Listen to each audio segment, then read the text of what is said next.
Hello, everybody, and welcome to this week's episode of the Ephemeral Orb. Apologies for not having an episode the previous week. Honestly, quite a few members of our cast were busy with other things, shenanigans, etc. We're even recording on a day we don't usually record. But other than that, we're on episode 30. So, yay! 30, another number that's divisible by 10, which means it's awesome. All that. Yeah. So before we go into our usual recap and our usual episode stuff, just the usual reminder, this episode, dear viewers, is posted on Sir Thompshire's channel. The next episode will be posted on my channel, and the episode after that will be posted on Skoll Shorties' channel. Again, you can find all our links in the description below.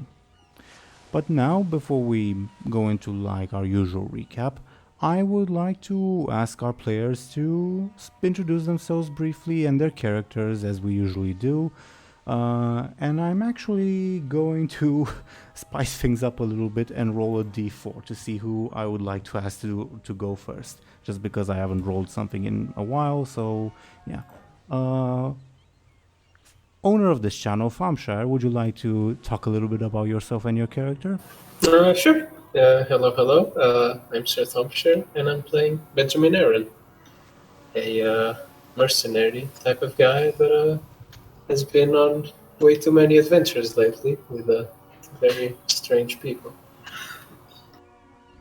Well, I'm sure he likes them in his heart. Next, according to the role, Skoll, would you like to talk a little bit about yourself and your character? Yep, I can do that. I am Skoll Shorties, and I am playing as the lovable pirate ogre Buhd, who is first mate, and he's got memory problems and he's got friendship problems. Yay! I mean, is he first mate? Bladebeard kind of replaced you last episode, although you don't know that yet. Your character doesn't. Bud's got someone to kill. And speaking of someone to kill, according to the role, DoomGoblin, would you like to talk a little bit about yourself and your character? Yeah. Hello, I'm DoomGoblin, and I'll be playing Captain Bladebeard. He's a dwarf pirate captain. Yeah, he is. Yeah. And he has some stuff going on. We'll see how it goes. And last but by no means least, Zelris, would you like to talk a little bit about yourself and your character? I play the character Lyri, who is a girl with a something, I don't know. Yeah. You planted a gun on a poor innocent Oh yeah, boy's... I did. Yeah. That happened. But on that note, DoomGoblin has very kindly volunteered to read the recap for what happened last time. So I would like to ask him to go ahead and remind everyone of what went on in the last episode. Previously on the Ephemeral Orb. As our heroes emerged victorious from their respective battles, they finally had a chance to reunite in the courtyard of old Roosevelt's estate. With Kyrie disarming the remainder of Nobleland's forces, the party enjoyed a brief rest. Tensions soon erupted once First Mate Buhd told the group of the loss of the ornate troll staff taken by Captain Bladebeard's nemesis, Zugalga. In Kyrie's viewpoint, as a result, Zugalga likely became a greater threat than the demonic invasion in Stranglethorn. Captain Bladebeard, afflicted with fear, was told by the mysterious voice in his mind, "When the staff and the stone are one in the hands of one who is of Storm's blood, the seas shall part and the crucible shall be opened." Afterwards, he was approached by two of Kyrie's prisoners, an Iron Dwarf and an Iron Raikou, who both promptly swore loyalty to him. In private, the Iron Dwarf Rignir revealed the purpose of the hourglass Bladebeard has stolen from Lord Roswell earlier. a device which creates holographic characters for the user to talk to, based on their own memories, originally owned by someone named Prime Designate Loken. Meanwhile, Buhd lamented from being yelled at by his captain, who incidentally replaced him with Frignir as his first mate, and Benjamin enjoyed a chance to rest. Lyri Roseguard attempted to endear herself to various members of Kairi's crew, with middling successes, and also pulled a stunt by planting Bladebeard's recovered pistol on the crewman Johnny. Kairi offered her a place in her crew, an offer which the young Blood Elf accepted. After noticing that Shallan's state has deteriorated following the Cavern battle, the party returned to the Moonsong's Folly as the storm clouds began to gather in the distance.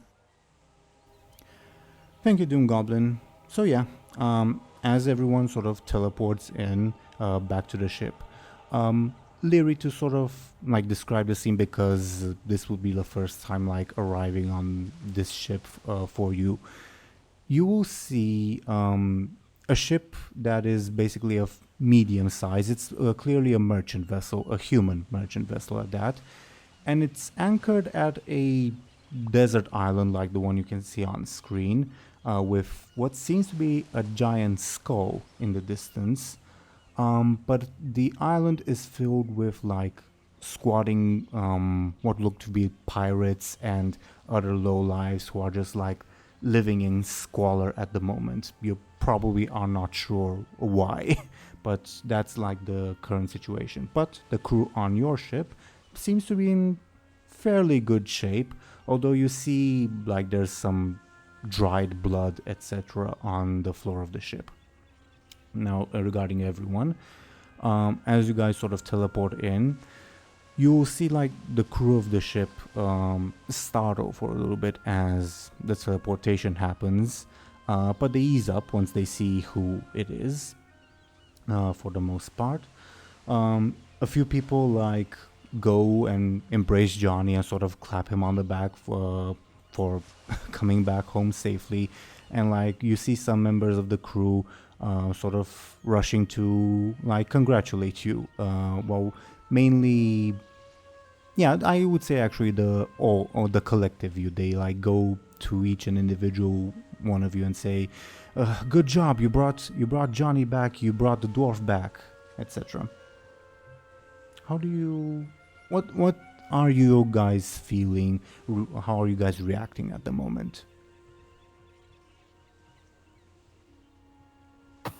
Well, I never thought I'd say this, but it strangely feels good to be back home.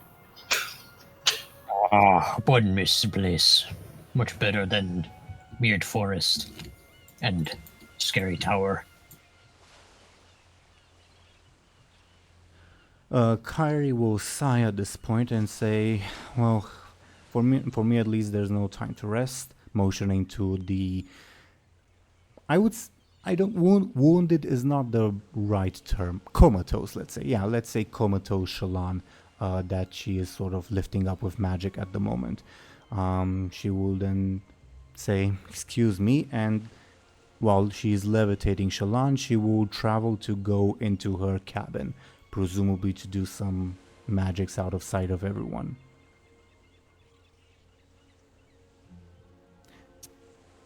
Other than Bye, that, Shallan.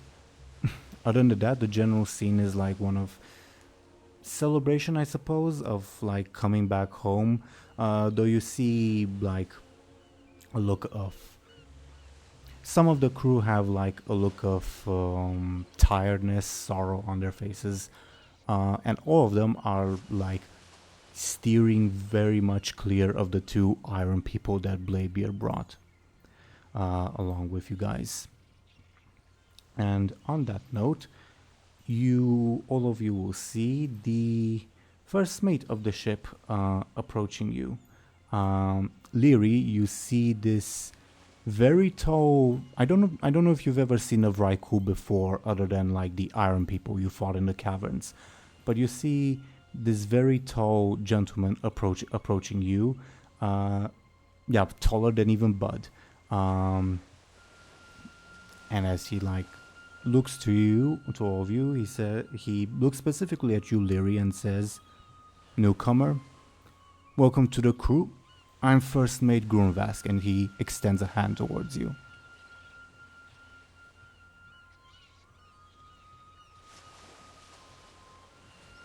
How does Lyri react? Sorry, people were being noisy. Sorry. What's happening? Who's this? It's the first mate. This giant Vraiku came walking towards you. Again, I don't know if. Oh, okay. He said, "I'm First Mate Grunvask," and he extended a hand towards you. Okay. I take a while to react because I'm pretending to be tired still. So I wipe my eyes and then I shake his hand. He accepts it and says, "New member of the crew?" I just nod. What are you good at? Sneaking.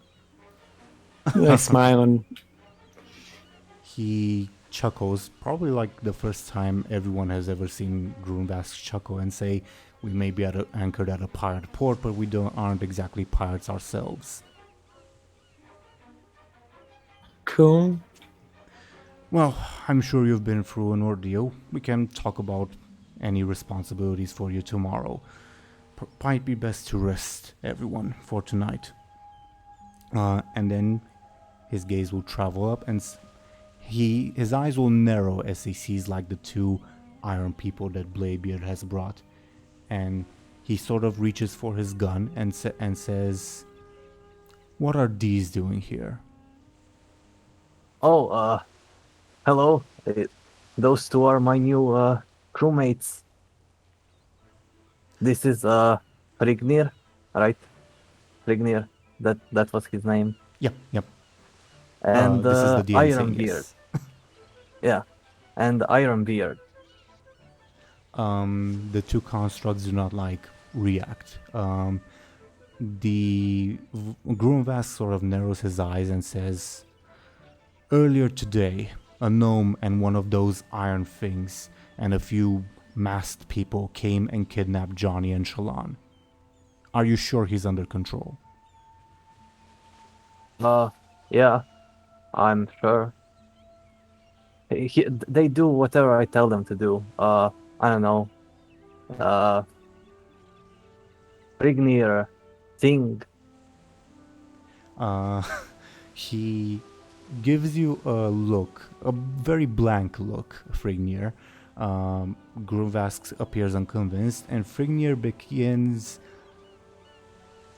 to sing, but the singing sounds like circuitry meshing together and like sparks start flying out of his mouth. It's clear something's probably wrong with his voice box. But he continues to do it. Alright. You can stop now. But yeah, they came to me and they think that I'm their master. And I doubt they'll do anything bad. Grunvask is now glaring at them, and he sort of leans down to you and says, "In my culture, those things belong to evil, to put it bluntly.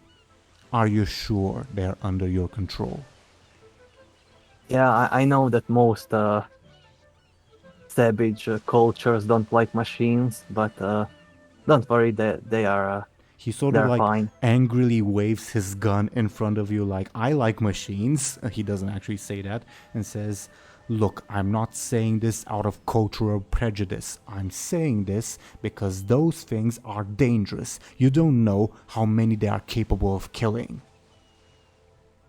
Oh, I actually had another one and he failed to kill anyone, so let's hope that you're right and these two are better. He scoffs at you, but he rises up and says, "You're a guest of Captain Kyrie. her word is law at the moment, so I'll trust her trust, I suppose. Meanwhile, your prisoner has been causing quite a bit of trouble, you know. Oh yeah. Which one? He sort of rolls his eyes and says, both of them. Well, yeah, I better. Actually, there will be 3 prisoners. Yeah, so instead of both of them, he'll say the goblin and the orc. Yeah, I'll go check up on the goblin. He grunts, and then rises up, as I mentioned, and gives Benjamin and Buhd a nod of acknowledgement, a sort of hello. I'll wave from wherever I am, and then if Johnny's still around, I'll just pat him on the back and say, well, you should go tell him about your little exploits back there. Johnny at the moment is being more or less swarmed by members of the crew who are worried about him. Oh, okay, then it's fine. I don't really say anything. Up to you. No. Yeah. Grunvaz then turns to you, Lyri, and says, "Supper's in about an hour. We can get more acquainted with the crew then. Until then, I recommend finding a spot to sleep below deck. Hammocks are quite in short supply at the moment. Best get going." Oh, wonderful. He gives you a nod, and a shrug at that point. He sort of says, "Well, I can't fit downstairs, so some people have it worse than you." I just blink a couple times. He nods sort of awkwardly and moves away. Okay. All of you are I sort turn of around and say very, very out loud, God, he's dreary. He stops for a little bit, but he doesn't turn around and keeps walking. After a few seconds. Yeah, all of you are now at the moment left to your own devices. Awesome. I will turn to Buhd and just sigh and say, well, I would be up for a drink right now. Oh, drink sounds good. It's like we haven't had drink since start of journey. Well, it's been like a day, but it feels like 2 weeks almost. Feels like year to Buhd. Haha, I see what you did there, Thompshire. Right?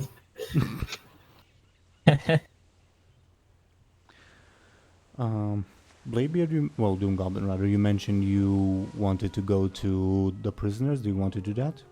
Oh, and by the way, how is everyone else doing? The people who teleported in with us? Out of the people who teleported in with you, like I mentioned, Kyrie and Shallan went into her cabin, so I'll actually, for the moment at least, remove them from the screen. Hergen and Krieg are sort of they're sort of hanging together, but also with Johnny, they're sort of Johnny, when they reunited at Roswell's tower, Johnny reluctantly told them how he killed 2 people. Well, one person and knocked another person out, and Hergen is inflating that story to say that Johnny killed 6 people or something like that. Other than them, Vera is her usual sullen self. She immediately went back to her typical duties. And the Archmage, if I remember correctly, is unconscious in your arms, if I remember correctly. Was she? She's definitely unconscious. I don't remember if she's in your arms or not. I know she has a flower on her from Lyri. If you want to Well, leave her there, that's fine. yeah, I guess I need to find somewhere to place her down.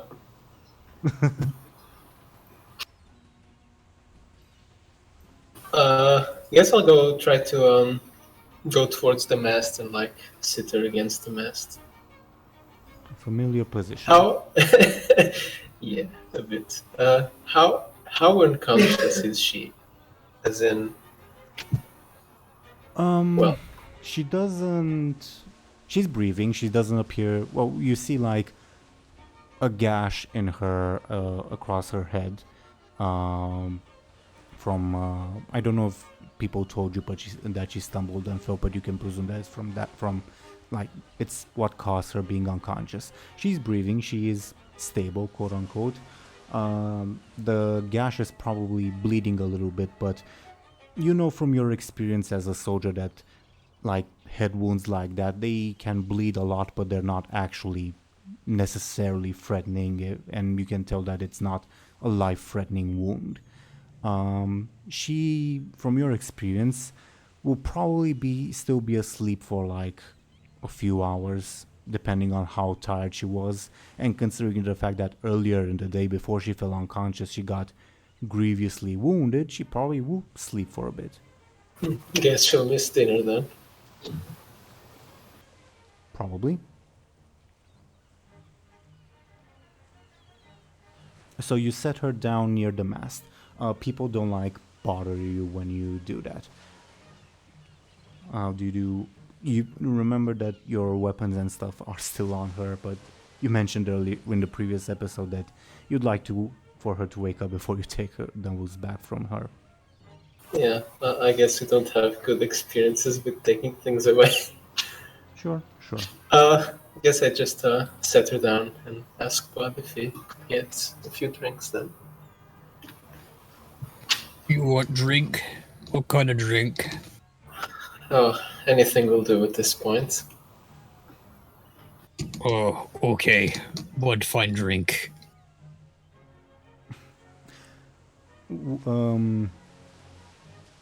While Buhd is looking for a drink, just to like get what everyone else is doing, Bladebeard, you would be going to the prisoners?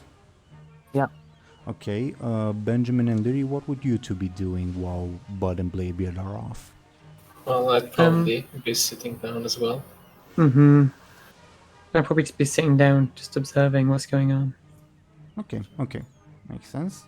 I want to be near the Archmage, though, so when she wakes up, I can buddy up with her again. You want to be near her or not be near her? I didn't quite Be hear. near her. Okay.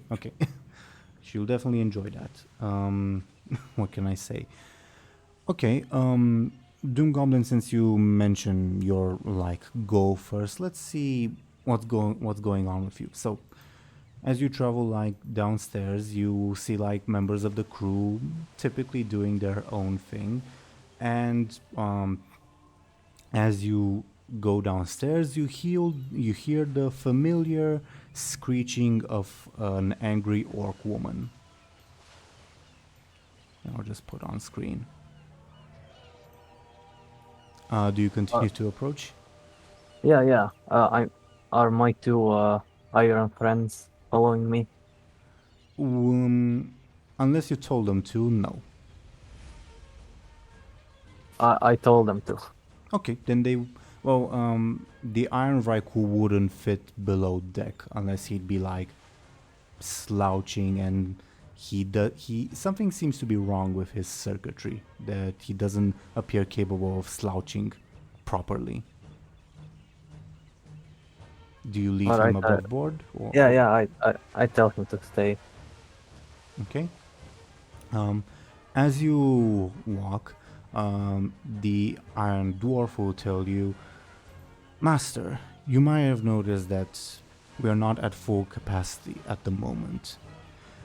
We were damaged when our previous owner, the one called Lord Roswell and Rula the Shadow Priest, took us from our home in Northrend. We require certain parts to put us back together.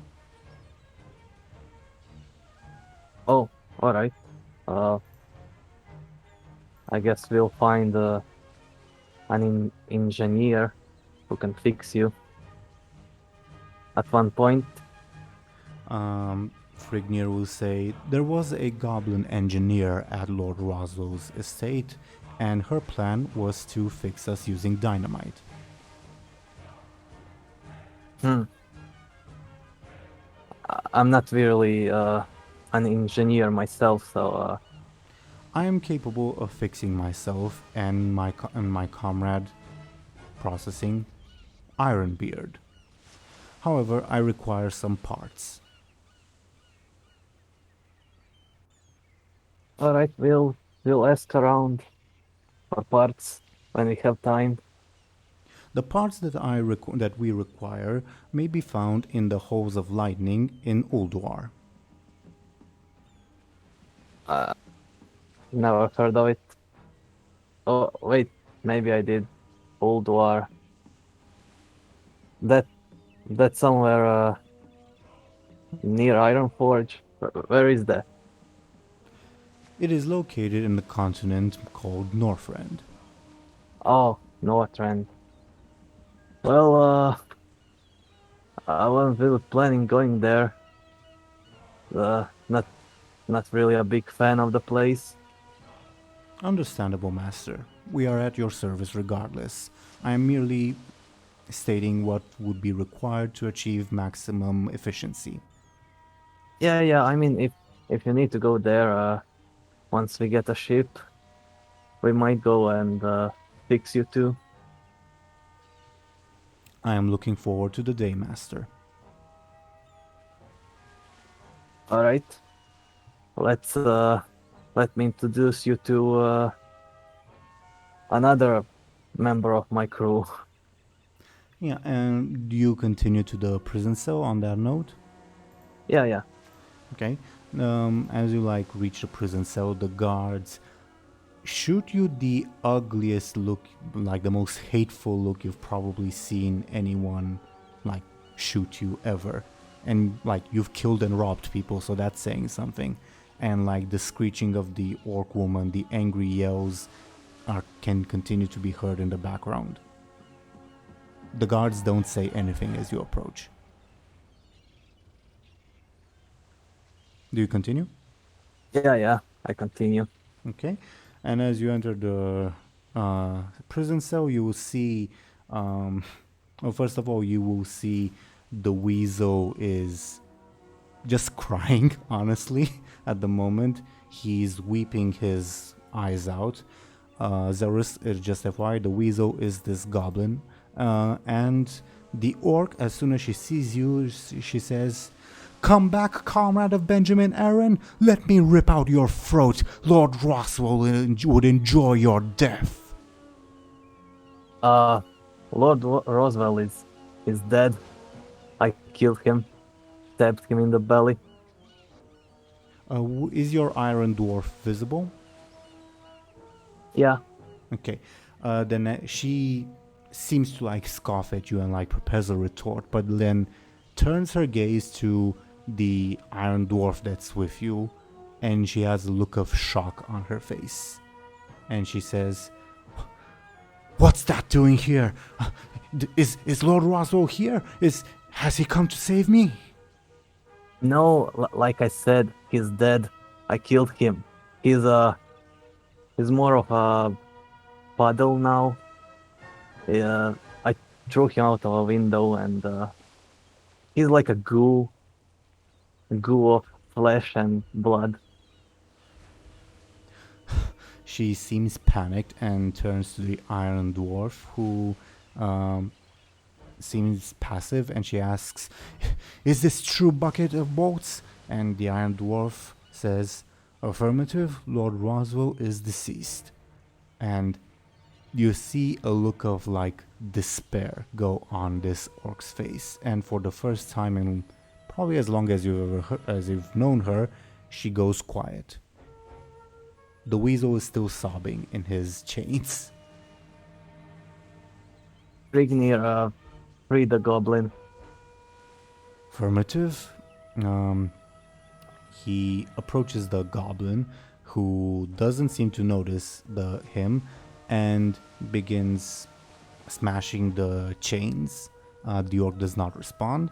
And as soon as the weasel is free from his chains, he slumps to the ground. It's as if there's no movement left in him, no strength in his muscles, and he continues sobbing.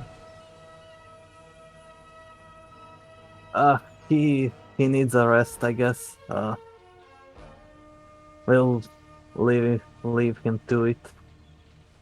By the way, orc woman, you seem kind of sad that that disgusting old man is dead. Why do you guys like him so much?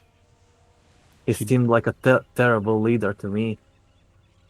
She does not respond to you. She still seems shocked, and you actually see tears welling up in her eyes.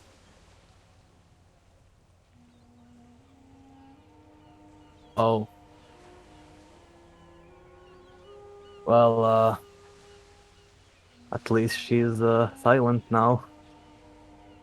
The guards will be happy. Yeah, on that note, they sort of like peek in the chamber to see what happened. That the noise box is suddenly silent. They shoot you a look of confusion. Don't worry. I guess she won't be screaming for a while. They nod slowly. Alright, by the way, Goblin is free to go when he wakes up. The guards look at each other and then look at you and nod once again. And Alright. and they will say, just if that orc woman starts yelling again, we're cutting off her throat, frankly. She's not my prisoner. The guards shrug and say, if you're done, get out of here. Yeah. I leave. Okay. Meanwhile, Buhd, as you're like looking for a drink, where would you be looking? Probably the area where the chef is. Oh, he's going to enjoy that, considering the last time he saw you, he tried to... he yelled at you a lot. Okay, let me put him on screen, but yeah, you sort of approach the chef who is above deck, so Lyri and Benjamin would also see this interaction from a distance.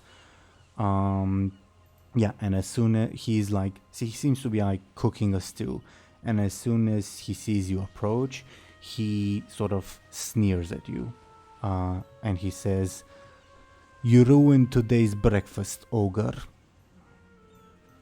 Oh, but sorry. It's fine. Fed the crew worse things, to be honest.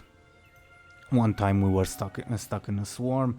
Captain Kyrie wasn't with us, and I had to... Oh, never mind. What do you want? But looking for drinks for friends. Well, there'll be plenty of drinks at the banquet tonight, from what I can tell. Although he sort of looks up and sees like storm clouds beginning to gather and says, doesn't look like the right weather for a banquet, but the occasion warrants a celebration. There will be drinks there. Okay, but tell friends that. He sort of nods at you. Bye-bye. Benjamin, Lyri, if you were paying attention, you would see Buhd returning empty-handed. I roll my eyes at him. Oh, no luck then. He said there are gonna be a lot of drinks at banquet tonight. And when's that? Above board, Lyri, Grunvast told you that it will be in an hour from now. Okay. Nighttime, probably. Well, Cool, that I is guess. a bit of a vague answer, but I guess I can wait.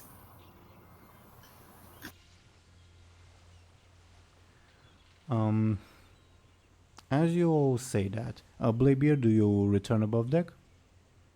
Yeah, sure. Can I also find some, I don't know, pirate clothing for my iron friends? Oh yeah, there would be plenty lying around, and they would, without like any question, put that pirate clothing on. And on that note, Thompshire actually made a render for us showing the two in pirate clothing, which I will show on screen in the actual video and well in the game itself. Yeah. It was Amazing. yeah, the render was Bladebeard's idea. At least that's what Thompshire told me.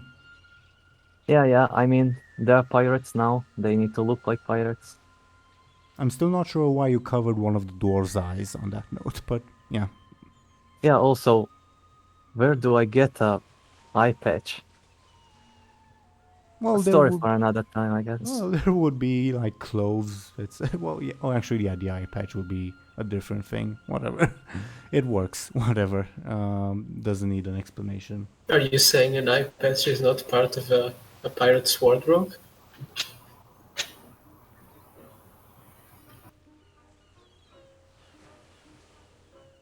I guess no comment. DoomGoblin. Yeah, Bladebeard doesn't have an eye patch. Well, that's because he has bad taste. Or two eyes. That comes second. Doesn't have to stay that way. Oh, But yeah, I presume you're returning above deck, DoomGoblin. Oh, Bladebeard, sorry, rather. Yeah. yeah. Okay. All of you would see Bladebeard returning. No prisoners in tow, though. Feel free to interact. How are friends down there? Weasel needs a rest, and the orc lady is sad, I guess. Oh, and how was our third prisoner? Was he there? Nope. He's not in the same room. Well, God, I that doesn't guess make any sense. I guess he was wounded enough. All those screams would probably kill him, to be honest.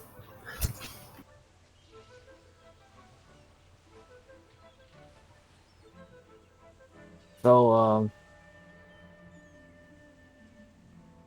what's going on? Well, guess we're waiting for dinner since no one lets us drink before. On that note, I will mention, maybe it's been a rough day or whatever, but all of you do begin to feel a little sleepy at the moment. Oh no, I know what's coming. I would like Lyri and Benjamin to give me careful rolls.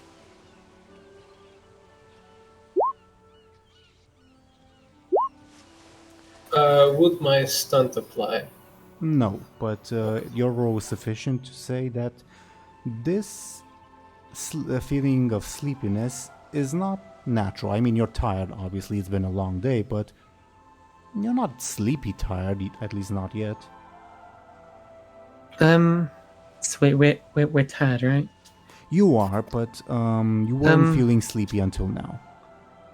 I do a big yawn and I sit down next to the Archmage and hope my bluff works. I'll look at Buhd and say, "Are you feeling all right?"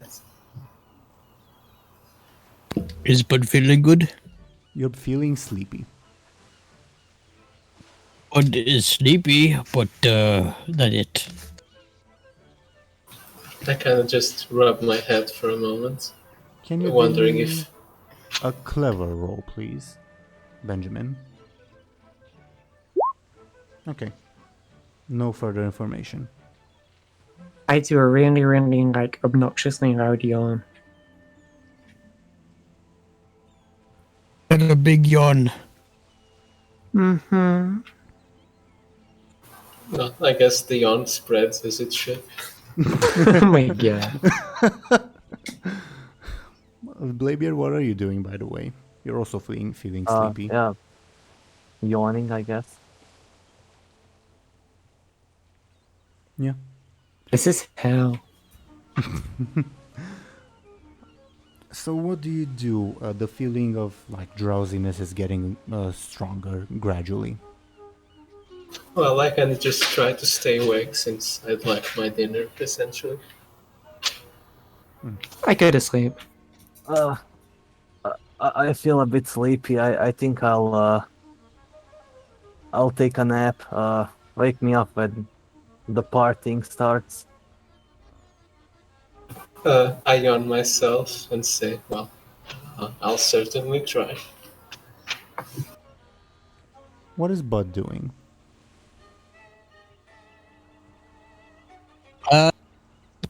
Looking sleepy. Would you be going to sleep as like the feeling of sleepiness is getting stronger, or are you like trying to hold off for dinner, or what are you doing? He's kind of like drifting, I'd say. Like, he's like trying to stay awake, but he's kind of like falling. He's going to fall asleep, basically. Like, he's clearly on the verge of it. Okay, I would like to ask both you, Buhd, and Benjamin to roll me forcefuls to see if you manage to stay awake, and I will roll something to oppose.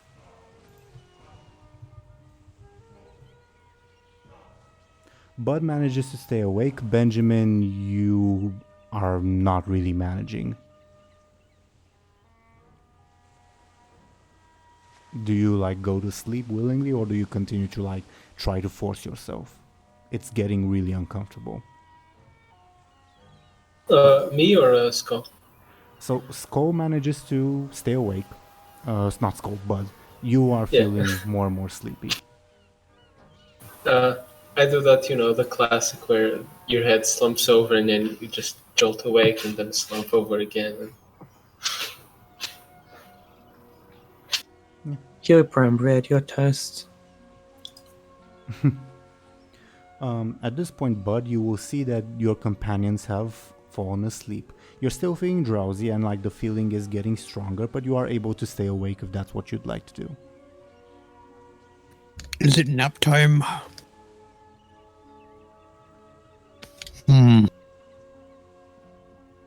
Everyone else is sleeping, but not sure. I assume that the Aaran people are not sleeping, right? Correct.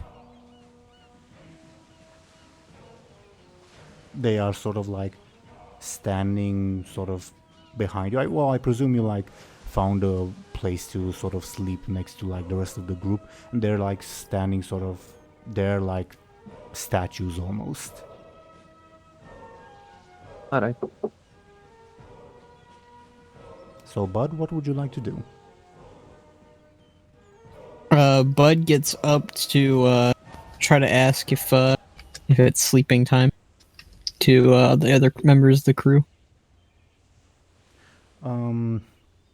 Feel free, everyone else, to if you like haven't like fallen asleep yet, to like answer Buhd, but again keep in mind that you're feeling incredibly drowsy. I guess I just mumble something incomprehensible. I start shooting like snot bubbles out of my nose. She really is gross.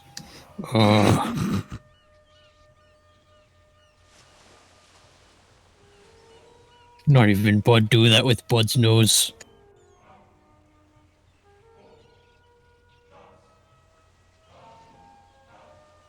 It's entirely again up to you, Buhd. What would you like to do? Yeah, he's going to more. He's gonna go try and wake Bladebeard up. Okay. Do me another forceful, and I will roll something to oppose. While you're killing it with the forceful rolls. Oh, I rolled the wrong thing, sorry. I wonder if he accidentally ripped Bladebeard's arm off. Okay. You managed to shake Bladebeard awake. Bladebeard, Alright, you... can I compel myself to stay asleep? What would you be compelling? Which aspect? The rum one. Wait, I can't. I wouldn't survive a day without rum. Would that make sense? Would that- I've been drinking that wine from Roswell. It's unrelated to your current sleepiness. Sorry. Alright. But good try though. Good try. So, Buhd, you managed to shake Bladebeard awake. Bladebeard is still feeling incredibly sleepy and like you're about to go back to sleep, but for the moment you're woken up by Buhd. Did I dream anything? Not yet. Alright. Oh. Is it party time? Is it sleepy time? Because everyone's sleeping. I look around. Is everyone sleeping? Lyri and Benjamin are. The Aaran people are not. The rest of the members of the crew, well, the Archmage is also sleeping, but the rest of the members of the crew are engaged in like their typical activities. How long was I asleep? Did I miss the party? No, you only sleep for like a couple of minutes. Oh. I guess that's why I still feel tired. Everyone drift off at the same time, Buhd confused. Oh no. Maybe we were poisoned? But by who? Maybe I it don't was not the girl. Who? The new elf lady, who's a trickster and liar. Oh. Well, I'm too tired to check it out. If she poisoned me, If she poisoned you, we should go see somebody, dum-dum. hey, don't call me dum-dum. You being dumb. Buhd, go you dumb. Well, you're being mean. Well, Buhd tired too, so... Yeah. Alright, who should we see? Anyone here know anything about poisons?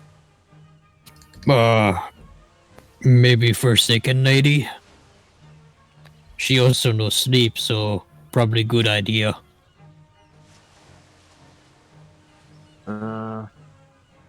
Yeah, sure. Okay. Bladebeard, do you get up? Yeah. Okay. It's an incredibly, almost agonizing feeling. You really want to go back to sleep, but Buhd's actions are keeping you awake at the moment. Buhd, while you're also feeling drowsy, you approach Vera, who is like busy instructing members of the crew with like arranging the rigging, etc., etc. And as you approach, she turns to you without saying a word. We might be poisoned because we really sleepy all of a sudden. Like, all four of us. Oh, did you eat or drink anything poisoned? No, but Bladebeard probably drink a lot of something because he stink. Bladebeard is standing up, but he's sleeping. Did you get sliced by an envenomed weapon? But no, think so. She sighs and says, well, why do you think you're poisoned then? Because we all sleepy at the same time. It's weird. It was a long day back when I was alive. After an ordeal like that, I would feel sleepy too. Hmm. If you think you've been poisoned, the usual remedy is to ingest some charcoal and force yourself to vomit. Okay, but try that. She gives you a nod. And like expects you to go and do that. Yeah, that's exactly what Buhd goes to do. He kind of just picks up Bladebeard to carry him off to go find some charcoal. Okay. Bladebeard puts his thumb in his mouth. Vera yells after you, try the cargo hold, or Nazaga, the cook. Okay, but go try cargo hold. Okay. As you go to the cargo hold, people shoot you like weird glances as you're carrying Bladebeard, like, I presume like a baby or something. Yeah, I mean, Bud's used to this, to be fair. I can imagine. Yeah, and can you do me a careful check, difficulty 4, to see if you find the charcoal? Nope. But you are able to continue searching, but I will say you're feeling more and more drowsy over time. But you are able to resist for now. Yeah, he's kind of like leaning on stuff and kind of slapping himself to stay awake. Mm-hmm. At the moment, you are unable to find the charcoal. Would you like to continue searching? Yes. Okay, roll me another careful, please. Same difficulty. No, it seems like you're losing progress, if that were somehow possible, and you're feeling even more sleepy. It's getting harder to stay awake. But go find Trollman. No one responds to you. Bladebeard is still in your arms. By the way, the Iron Vrykul will be following Bladebeard, so they will be... Well, the Iron people will be following Bladebeard, so they will be following you. Just the dwarf the Vrykul can fit. Bud probably is too drowsy or getting too drowsy to really notice or care, but he sluggishly moves to go find the chef again. Understandable. Yeah. You go to the last place you saw him, and Nazaga is... Again, it will be above deck. Nazaga is still there preparing his tonight's meal, and he looks up at you and says, I told you no drinks, man. Yeah, but not here for drinks. You got any charcoal for Bud to vomit? He blinks at you, confused, then reaches down to the fire he is working on and tosses you a hot charcoal. He sort of, what's the term? Whatever. His hands are hot, and he tosses you a burning charcoal. It's very hot to the touch. Very hot. Don't know what you'd be eating that for, man. Forsaken lady, she said that eat charcoal if you want to puke out poison. You're gonna eat that. If it help puke. You be crazy, man. But that's what Forsaken lady say. If that's what she say, that's what she say, but that's gonna burn your stomach, man. But wait for it to cool. Yeah, maybe find water, like salt water. Nazaga gives you a confused nod. Bladebeard, are you asleep at this point? Yeah. Okay. The Iron people are still following Buhd around without saying a word. Buhd, do you like wait for the charcoal to cool? Yeah, Bud was gonna dip it in some water or Okay, that makes sense. yeah. Okay. Yeah, eventually the charcoal would cool. Do you ingest it? Yeah, that's what Bud was gonna do or try to do. Okay. As you do so, you feel yourself about to puke. Do you allow yourself to puke? Yeah. I was going to ask if you were going to like puke into the sea, but I can see Buhd like puking on the deck or something like that. Up to you though. Well, if he wants to dip it in some water, he probably is more closer to the beach. True. Fair enough. So he probably either pukes on the ocean or on the beach. I sort of envisioned it as like you found a barrel of water and dunked it in that and like contaminated the water or something. But up to you. Yeah, no, but Buhd went to the ocean to do that. Okay, makes sense. Yeah, you vomit. It's incredibly unpleasant. You haven't eaten since morning, so all the more. Yeah, after you are finished, Bladebeard's still sleeping, by the way. The Aaran people are still with you, and you're still feeling drowsy.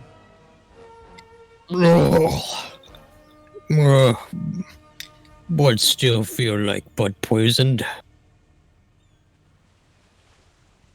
And Buhd hungry.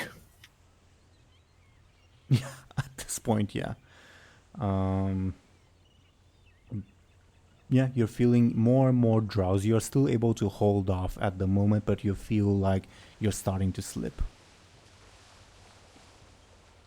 What do you do? But he goes back on board. He's very sluggishly and close to the ground at this point, and flaps his belly right down on the ground of the ship, and he's right by Lyri and Ben again. Do you crush Bladebeard under you? No, he kind of just throws Bladebeard a little bit before he falls. Poor guy. Okay. The Iron Dwarf will attempt to catch Bladebeard and probably fail, but I'll roll anyway. Nope, he fails. Okay. Bladebeard, you feel pain, but you don't wake up yet. But yeah. At this point, Buhd, do you fall asleep? Yeah, I'd say Buhd falls asleep. Okay. And as all of you presumably predicted, since I mentioned that it's not exactly natural, all of you are going to have a dream. Although not the usual dream that you would be used to at this point. Oh. You will find yourselves, all of you, just let me put it on screen. Where is it? Humdidum. And a thing for it.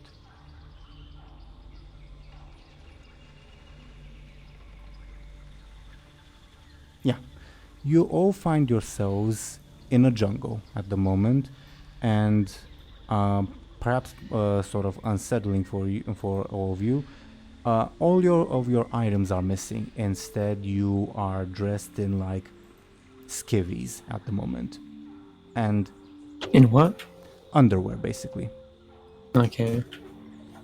And all your items are missing, but Benjamin, Bladebeard, and Buhd, all of you are carrying a spear. Lyri, you're carrying a stone dagger.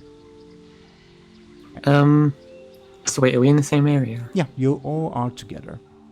I just kind of look at Benjamin for a while. Then I walk up to him and like pull his hair or something. Could you stop? You're making me uncomfortable. I laugh and I slap his face. You hear a surprised yelp behind you as you will see this person also with you in the dream, also in her skivvies. And also wielding a stone dagger. But lost Buhd's clothes again. But haven't. I hate to ask, but what the hell is going on, and why are we all in underwear? Well, we poisoned, and Buhd failed to puke out poison. What are you talking about? Shut up. You shut up. No, You probably shut wanted up. to. You probably wanted to poison us. You sneaky thief. Oh, I don't even know what you're talking about. Why are you coming into my dreams and telling me that I'm a bad person? You're mean, you're rude. You're a trickster, says the Archmage. But why would you be here with us if you poisoned us? What's going on? Well, she clearly wants to have babies with Bladebeard. Or, Benjamin. What? But hungry. The Archmage looks offended. She take off all her clothes and then give Benjamin hair tug. She in love. I absolutely ignore that remark and just say, we should try to figure out what's going on. I guess it's not news to have weird dreams, but this is different. Are the monkeys there actually like in the scene, or are they just... No, you don't see any fauna at the moment. Well, actually, can all of you roll for me a careful? It will be difficulty 6, but for Benjamin, his stunt would apply. Okay. Buhd, you will see in the distance this small raptor looking around. And as you sort of look in its direction, you're sort of surprised to see like another living being here. And it seems like he almost winks at you. And there are winking lizards here. I can laugh at Buhd and call him an idiot. Oh look, a pup. Idiot. You're being dumb. You're being stupid. Okay. And also you have a snot bubble A in what? your face. Yeah, Oh my god, you're being so mean. gross. The Archmage says, "Can we do this later? What's going on over here?" I rub my eyes, I'm like, what? Yeah, Well, we're in the jungle, and I guess we know a few people from the jungle. But aside from that, I'm kind of out of ideas. yeah. You think pretty troll lady here? On that note, you will hear in the distance a rumbling from like sort of behind a canopy of trees. It looks like something big is coming in your direction. I jump in the air and try to fly. You jump in the air and do not succeed. Maybe you even trip as you fall down. It's up to you. Okay, that's fine. Okay. Meridia, can you teleport us out of here? I don't even know where we are. Without that, she looks very flustered. And from the trees, you will see, for all of you, well, except Zelris, a familiar figure emerge. She seems to be running in your direction. Oh, hey, it's her. Bud called it. Well, I would like to know why the wardrobe changed, but I guess it's a familiar face. And behind her, you will see this gigantic thing roaring and running in your direction, poised to attack. I whisper to Buhd, is that our friend? What do you mean? I don't know, why would a dinosaur be in our dream? I don't get up know. off the ground. I don't think this is a dream. Why would Meridia and the Blood Elf be here? Well, Oh my I don't know. god, so rude. No, I mean, you weren't in any of other. Are you all dream that ignoring we that there's a giant beast running towards us? Says the Archmage. Well, Yeah, we should probably fight that. What? What do you mean, what? What? It is charging at you. Benjamin, you're the first in the initiative order. I'll jump out of the way. Well, you're the first, so you get to do something first. As in like an attack or an advantage, etc. Oh, as in before he reaches us. Yeah. Then I guess I'll try to make an advantage related to dodging, I guess. Okay, roll your careful, it'll be difficulty 2. Yep, you succeed. Let me know what you would like this advantage to be called. Dodgy, I don't know.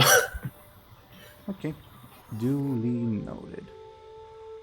Okay. Next, it's the free Bladebeard, Buhd, Lyri. It's your guys' turn as you see this gigantic thing chasing this troll, and the troll is running in your direction.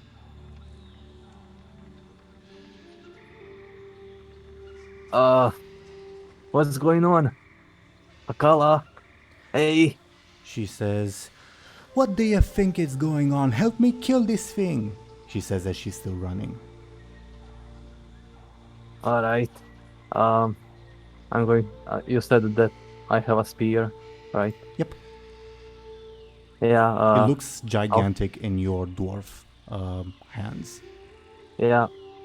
I'll try to throw a spear at the dinosaur.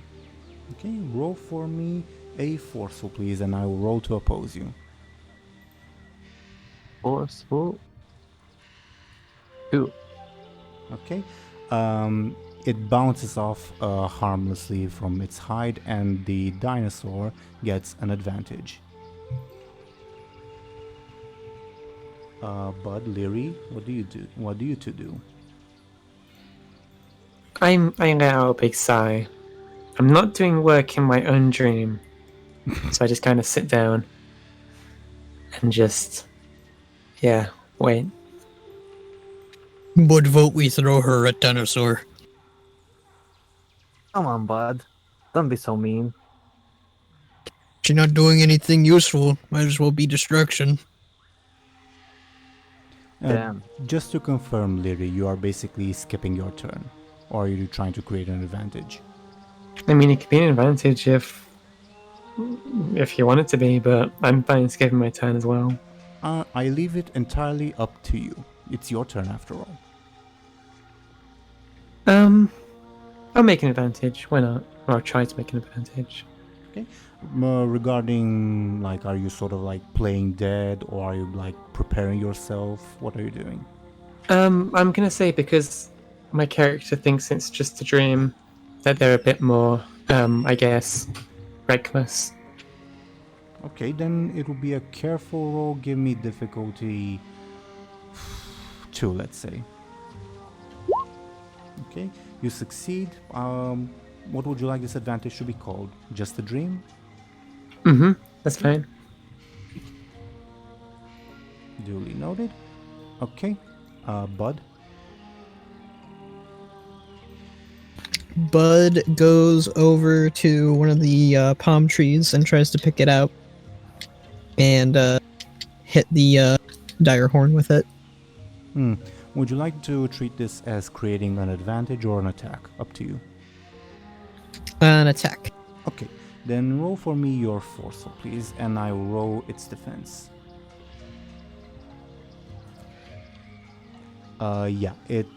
Its hide is thick enough that it does nothing. In fact, it just enrages the creature, and it gains an advantage.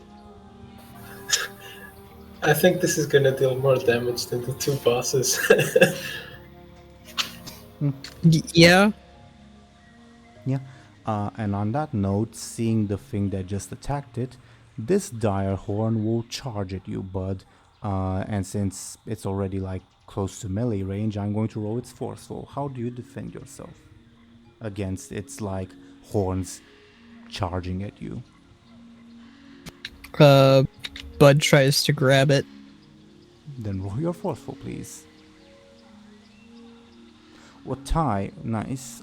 Tie means it gets an advantage, but you still got a very good roll, so nice. I'll use a fate point. I will use a fate point. Okay, what are you invoking? Let's see. Former warlord? Yeah, that definitely works. Yeah, you... Would you like to describe how you sort of like defend yourself as it like swings its sort of horns at you? You grab onto them, and then what? Do you stop them in their tracks, or what do you do? Yeah, he like stops them in their tracks using his ogre strength. Okay, I will say that you have currently sort of pinned the creature. Yeah. And then the Archmage, seeing what's going on, will try to hurl a frostbolt at the creature.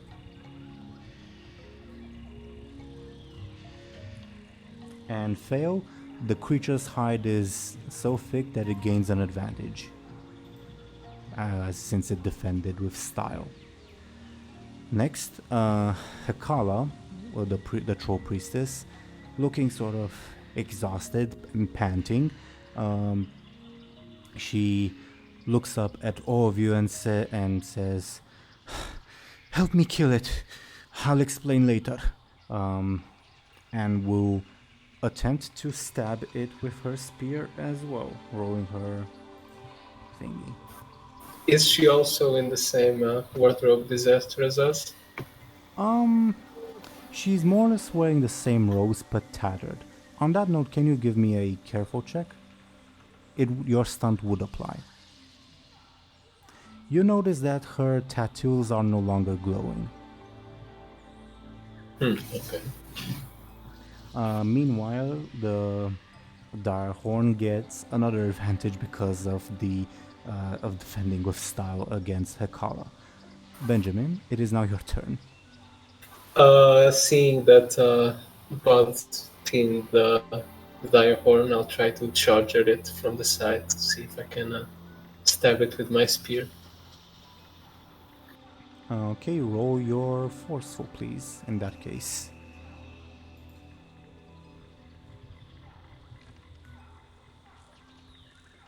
No. Its hide is too thick to be penetrated by your puny spear. At least not in this condition, even though it's pinned. It gets another advantage since it defended with style. We're gonna die in a tree. Hekala yells, "We have to work together. Build up a big attack." Bladebeard, Buhd, and Lyri, it's your turn. So I get up because I'm bored and I go and try to climb a nearby tree. Okay.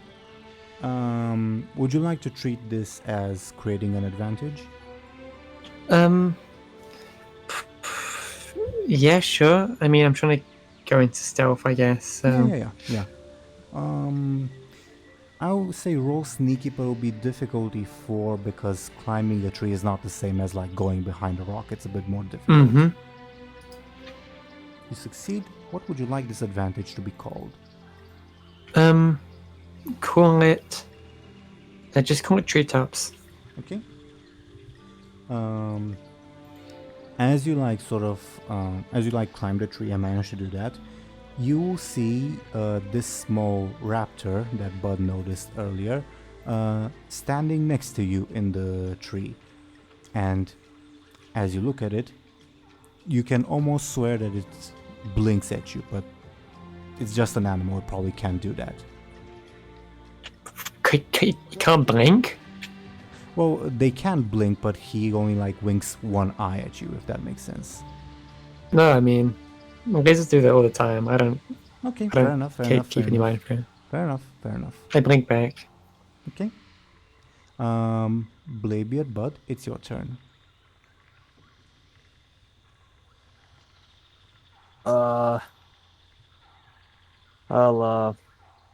I guess I'll try to climb a tree as well and hide. Okay, roll your sneaky as well, also difficulty 4. No. Sneaky. Nope.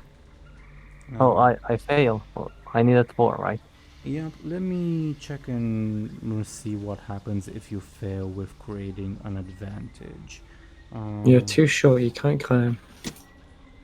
Nothing happens. Okay, that's good. You are unable to climb. You sort of slide down. Lyri, you hear the like little raptor creature as like both of you are watching Bladebeard fail miserably to climb a tree. The little raptor creature seems to be almost like cackling a little bit. I laugh a bit as well, and I kind of, I just share some eye contact with the little lizard. It seems way too intelligent for a lizard, as he like smiles with mirth at you. Bud, It's funny, isn't it? Bud, it is your turn. You are currently like grappling with this dire horn, and you see like your friend's comrades' attacks fail and enrage the creature more than anything. Bud tries to kick it in its eye to try to blind it. Okay, roll either clever or forceful. I leave it up to you. And I roll the creatures careful to oppose you, because it would not expect that. You deal 2 damage to the thing, okay? I'll take its level 2 stress box. It sort of reels back in surprise at you having done that, and prepares itself to strike again at you, because you are the greatest source of irritation right now. How do you defend against another charge from the creature? Bud tries the same tactic again, but moves around after he blinded it. Okay, roll quick or forceful then, up to you. Well, forceful rather. Oh, I already did. It's the same. Okay, you successfully defend. Nicely done. Next, the Archmage, looking around, will yell at you, Lyri. What are you doing, coward? Help us already! And she prepares another frostbolt. Oh my god! Leave me alone. A tie means she gets an advantage. Okay.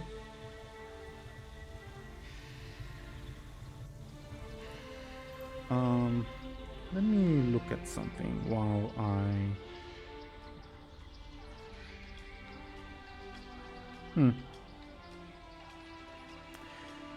Lyri, I would like to compel your face of innocence aspect. The Archmage just annoyed you, and your next attack will be against her, as sort of payback. What do you say? Oh, sure. Okay. Here is a fate point. Okay. Next is Hekara's turn, as she...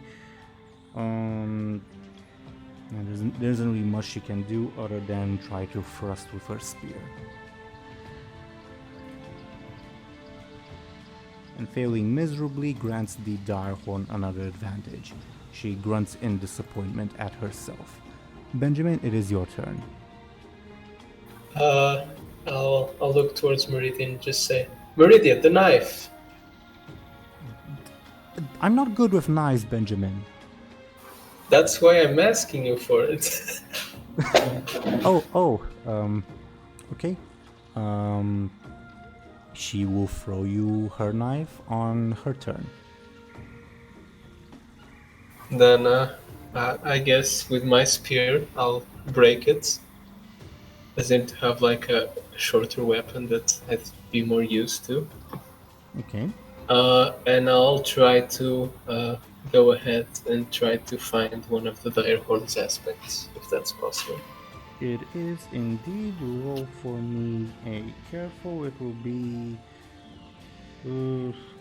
difficulty 2 to learn either its high concept or tertiary aspect, but difficulty 4 to learn its trouble. Okay? Let me see if your stunt applies. I need to check the wording again. It doesn't really apply. So you would learn either its high concept or its tertiary aspect, up to you.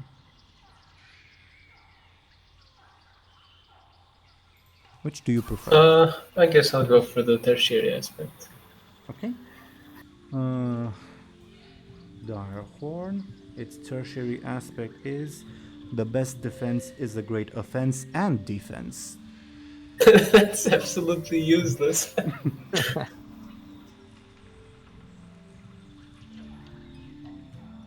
Yep.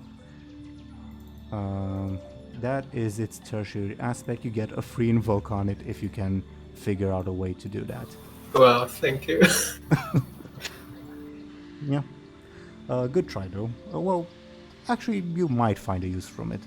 Yeah, Bladebeard, Buhd, Lyri, it is your turn. Okay, so, like, is there, like, any, like, coconuts or something in the trees? There can be, yeah. Okay, so Meridia is just sitting down there with everyone else, right? Yeah, she was throwing frostbolts and now she's preparing to throw her knife at Benjamin. Does this count as a stealth attack? Yeah. Okay, so this is my complex attack. So I will take off the remaining clothing I have and try to throw it on her head. And while she's blind, I'll throw a big coconut on her head as well. Yeah, that is definitely a sneaky attack. I will roll her careful to oppose you. So, wait, let me get this straight. You're gonna get naked in a tree, throw your clothes, and then a coconut? Yes. Okay. My character does not take this seriously. They do not know that this is real, so this is totally viable. Oh, geez, does the +2 even bother to count? Yeah, it will. Although you did get a critical hit. Okay, 7-point Jeez. difference. It will be. She already has her level 4 consequence, so it will be. Oh my god.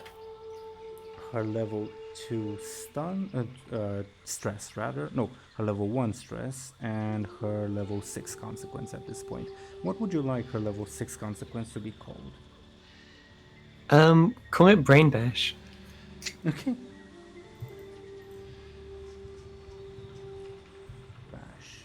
Okay, you do that, and because you roll a critical hit, the Archmage is not even sure where the attack came from, and she's like still scrambling to like get the stuff off of her head, and she seems very dizzy and wounded. Benjamin, she probably won't throw you her knife on her turn. Well, guess we'll all die then. My god. Would not have noticed it. Roll for me a careful difficulty 4 since you're in the middle of fighting a direhorn. No, you do see some movement from like the what's the word? The edge of your view, but yeah. Can I use a fate point? You can, sure, if you can justify it. What aspect would you be invoking? First mate Buhd, How would that help you? because he's got to look out for the crew. Okay, makes sense to me. That's a wonderful explanation, okay. Yeah. It's true. You clearly see the young blood oaf strip naked and throw a coconut that pretty much debilitates the Archmage. By the way, Lyri, the little raptor that's next to you seems to be almost laughing after you do that. I laugh back and I give it a little fist bump if it will accept. Oh yeah, it will definitely. Awesome. The little raptor will say, "You be one of my kind," and give you one of a little wink. I laugh back, not realizing that like it just spoke to me.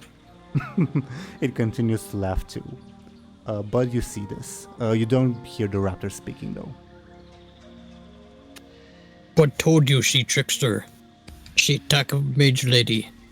Huh, what? Benjamin, as you turn, you see Meridia like scrambling on the ground. I imagine her head would be bleeding at that point. There's coconut milk in her brains too. Sure. Just a mess. Yeah.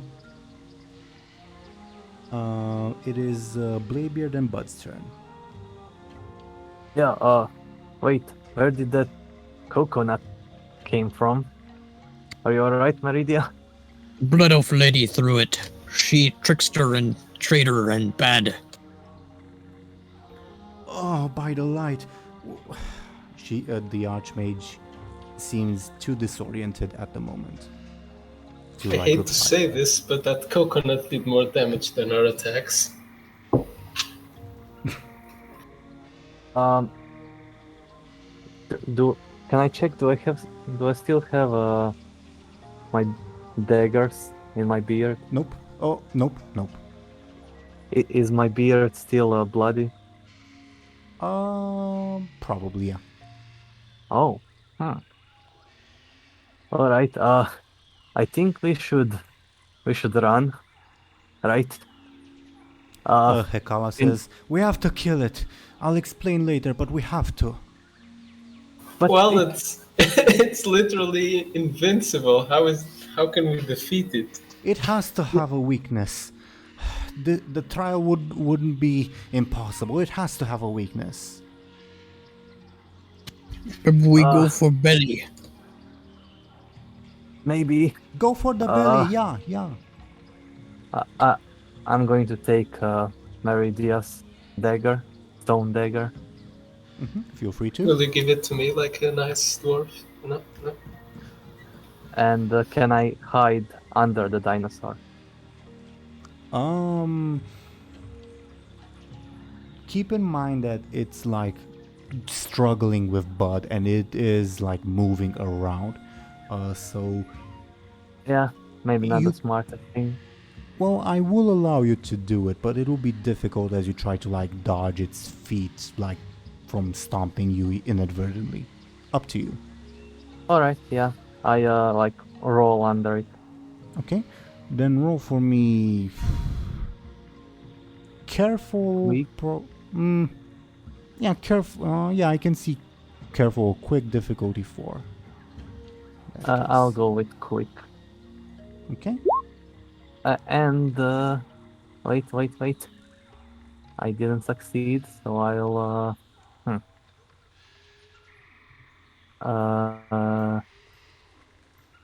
let's see, what can I invoke? I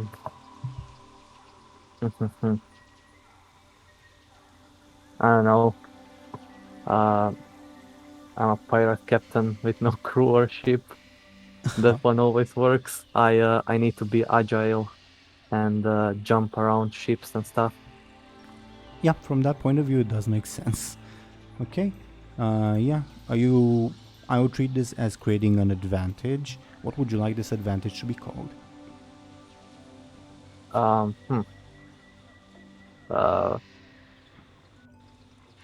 don't know.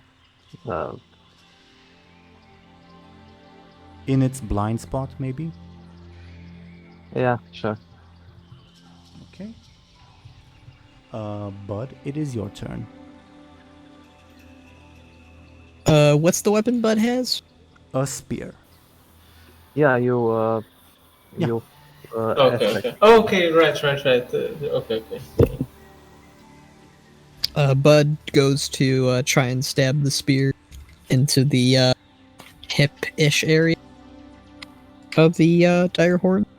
Okay, this will be a careful attack because you're specifically trying to aim for something that's more inaccessible. Its defense will be lower, so you do have that, but yeah, it will be clever, not careful, not forceful. Okay. Okay. Let me look up something. Yeah. Use tie, meaning you get an advantage. What would you like the advantage to be called? Spearheaded? Okay.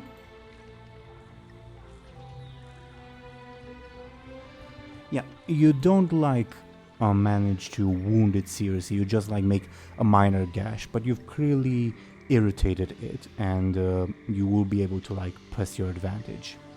The dire horn, still seeing you as the biggest threat, will once again attack you, Buhd.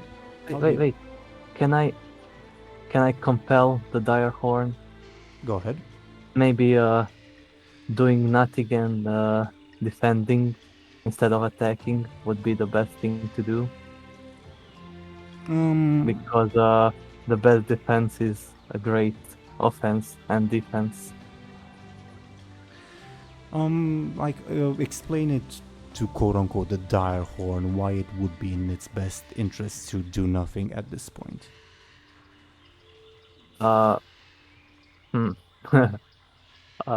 Because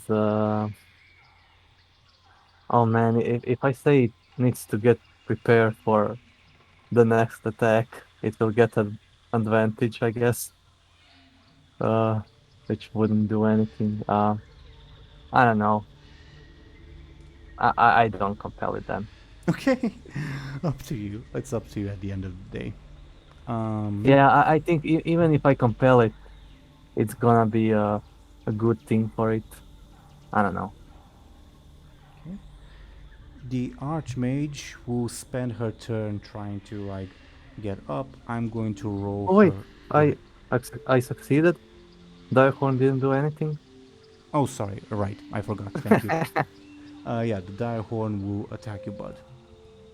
How do you defend yourself? With its horns. Yeah, Bud tries to grab onto them again. Roll your forceful then, please. Okay, you have to take 6 points of damage. How do you take 6? Yeah.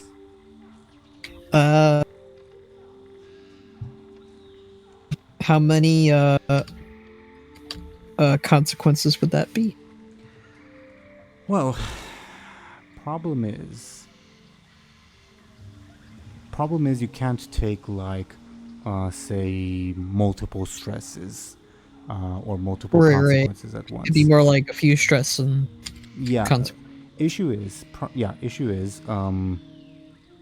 if you can either take your level 2 or level 6 consequence because your stresses won't cut it, but if you take your level 2 consequence, it's not enough to cover the damage, so you would have to take your level 6 consequence unless you like spend a fate point or like invoke something, etc. Up to you. I don't think I could do anything with my fate points in that regard. Because that's a 9. Well, it's not about completely negating the damage, but mitigating it. But it's up to you. If you like, you can take your level 6 consequence. Yeah, I'll just take the consequence for now. Yeah. Okay. This will stick with you for a while, unfortunately.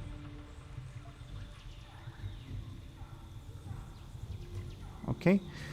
Yeah, you basically get the Direhorn gores you with its horn. It hurts like hell, and you are heavily wounded at this point because a level 6 consequence is something very serious. Okay, the Archmage on her turn, she will spend her turn getting up, which will mean creating an advantage to get ready to do her next thing. She's trying to like steady herself after all of that, and she fails. Okay, and because of her failure, she also doesn't notice who attacked her at that point. The troll priestess, snarling in frustration, will also try to get under the Direhorn like you have done, Bladebeard.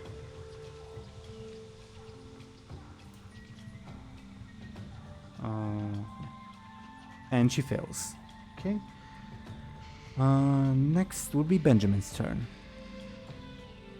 How distracted would you say the Direhorn is? Fairly. But it's clear that after it kills Buhd, if it kills Buhd, it will turn its attention to you.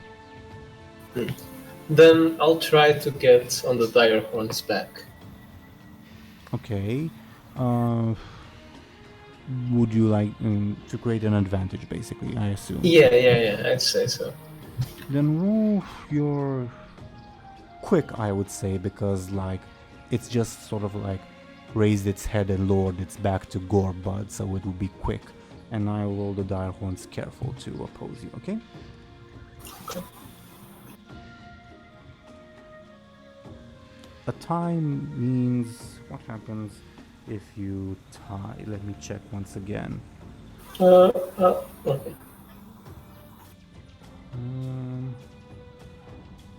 Oh, wait a second.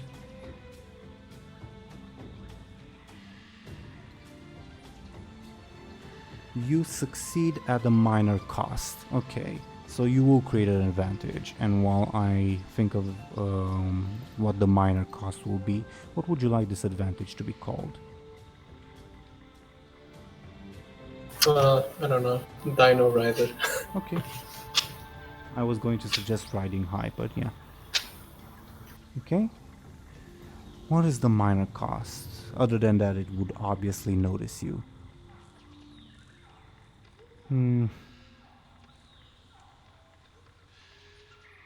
Okay. Yeah. And meanwhile, Bladebeard, Buhd, Lyri, it's your turn. I would like to find and stab its penis. Okay. I don't think that's I how don't lizards think work. Yeah. I think it's like inside their body and they have to like unsheath it. Going for the area, I guess. Then, wow. Out of all the Yeah, areas you could stab, that's useful. Yeah, I stab it. Do you stab it in an organ it doesn't have available, or do you just stab it? I stab what seems to be the least protected part. Okay. Roll a forceful for me, please, and I'll roll to oppose you. All right. 4. Okay. You deal 1 damage to the thing. I'm also in its blind spot. Can I use the You may. advantage? You may indeed, and it will take its level 3 stress at this point. Okay? It roars in pain and frustration. Buhd, you're hanging from the direhorn's horn, and Lyri, you are cackling with the small raptor. What do you to do? So I go to ready another attack. I'm assuming that my clothes are still near the Archmage, so I'm gonna throw a little like firebolt down and just try and set them both ablaze. The clothes? The clothes and the Archmage. Okay. What the hell? The compel only applied for 1 turn, but it's entirely up to you what you do. Okay? The compel I gave you earlier only applied for 1 Oh yeah, turn. I know, but like it's already Yeah, okay. gotten this far.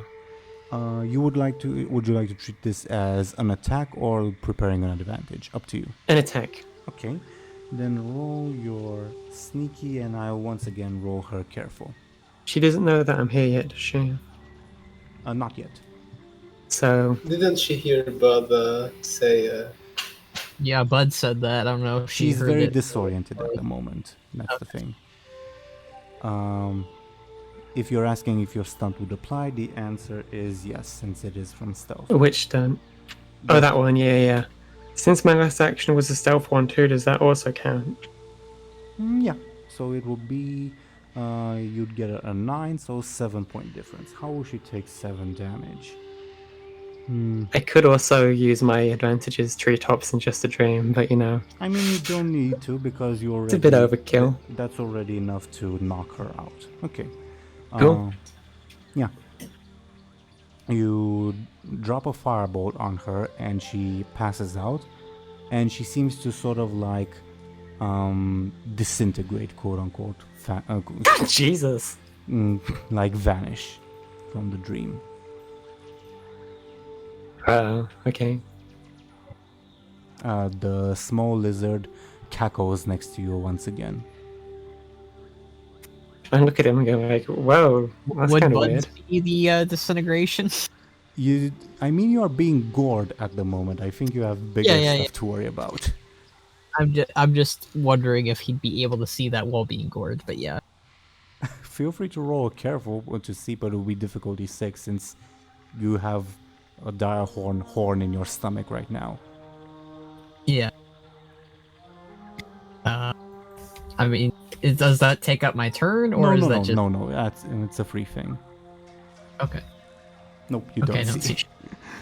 Yeah. Okay. It is your turn, by the way, Buhd.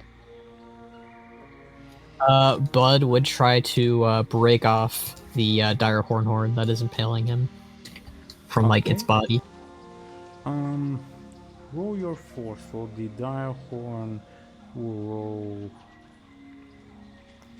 Yeah, it won't roll its own force, so it will roll its quick to oppose you because it's being beset, and yeah.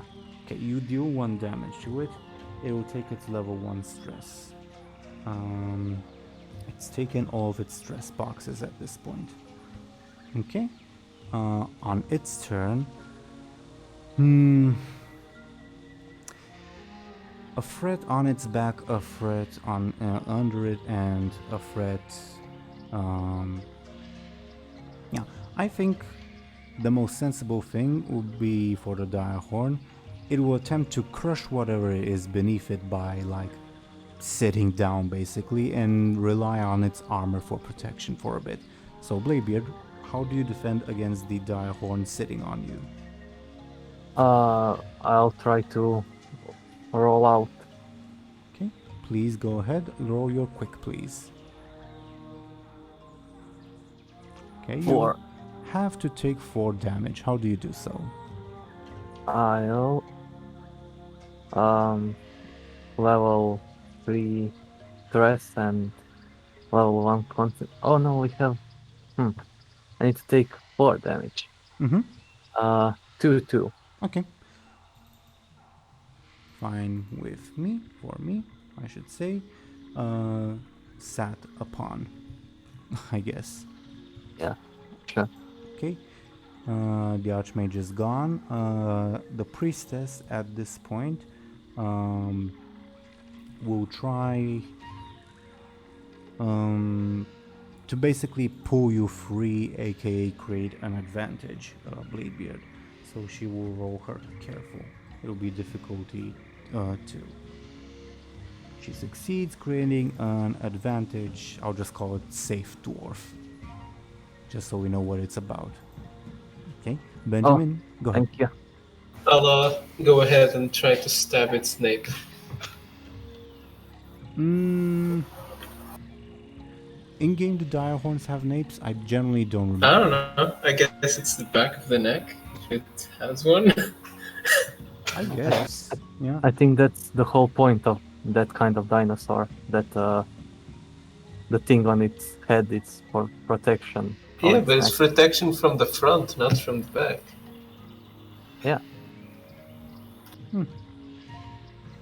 Okay, I'll roll forceful or clever, up to you, and I will roll. Yeah, it's careful to defend because it is a weak spot, let's say. Go ahead with your roll. Okay, it's successfully defends I'll itself. go ahead and use my advantage, Which Dino one? Rider, Okay. and I'll also use a fate point. I'll invoke my adventuring sellsword, meaning that I've been in many weird situations, like I don't know, fighting a random beast that someone hired me to. So maybe I did this once or twice. Who knows? Makes sense to me. Okay. What would you like? Well, it will be 3 damage, so level 4 consequence. What would you like the level 4 consequence to be called? I don't know, sliced neck. Sure. Works for me. Okay. Yeah. Now Bladebeard, Buhd, and Lyri, it's your turns. I go to grab another coconut Okay. and I use my stone dagger to just put a hole in it and take a drink. And then I offer a bit of it to the little replica. He takes it. He accepts your offer eagerly. Cool, I just chill. So I'm treating this as you're skipping your turn in terms of game mechanics. Okay. Okay. Fair enough. Bladebeard and Buhd.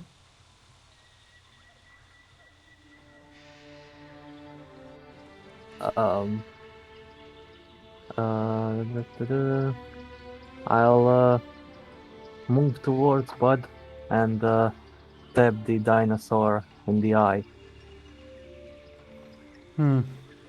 Okay. Roll me a forceful. I'll roll the dinosaur's quick to oppose. Since it clearly sees you coming. Skoll, would you like to assist me in this as your action? I guess. Yeah. You know, he's like holding dinosaur. Yeah, and, in terms and of stabbing it. just in terms of game mechanics, just so you're aware, Skoll, of what assisting means. It means you would forego your turn, but you would give Bladebeard a +1 bonus. All right. Or That maybe works. we can do. Actually, I don't know how. Well, it makes sense to do it the opposite way. You mean give me an creating advantage? Yeah, I think that would work out better because Bud has yeah. But what do I blood do? strength. I'll try to.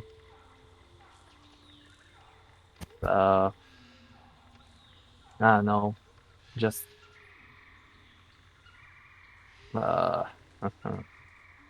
If I hold the head, it will be a forceful roll, and Well, no, for assisting, you don't have to roll. then I just assist him by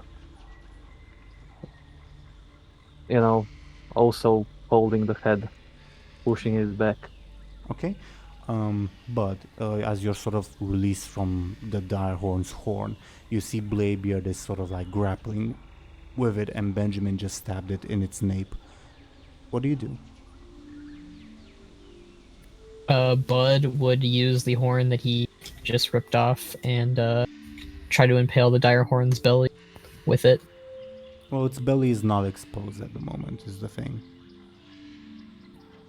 Its eyeball then, like right through its, like try to like stabbing its Okay. eye and like brain. Okay. Roll for me a forceful, and we'll give you another +1 from Bladebeard, and I'll roll the things quick because it sees you coming. Okay. So you will deal 1 point of damage to it from Bladebeard's assist, meaning it's level 2 consequence. Can he also use? Did it get like? Would adding a fate point make it a stronger attack or no? Yes, it would mean it's level 6 consequence. Then I will use a fate point. Okay. What are you invoking?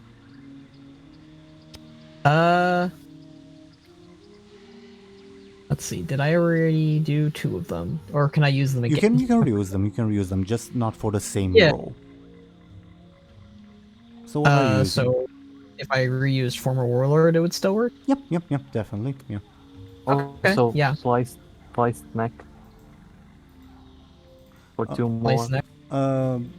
There isn't any other advantage for gaining 2 more. Basically, it only has its level 2 or level 6 consequence available. Yeah, it wouldn't really help much. Alright. Okay. What would you like its level 6 consequence to be called? You've just blinded the creature. In one eye, at least.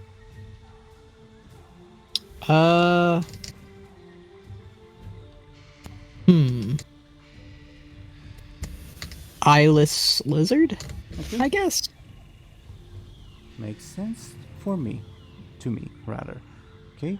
The direhorn, on its turn, thrashing in pain, will attempt to shake you off, Bladebeard. How do you defend yourself? And will attempt to throw you away? I'll try to be stronger than the dinosaur. Okay, roll a forceful then. You have And to I take- fail. well, even if you got a critical, it would still be a failure. You Yeah, have to yeah. take 5 points of damage. How do you do that?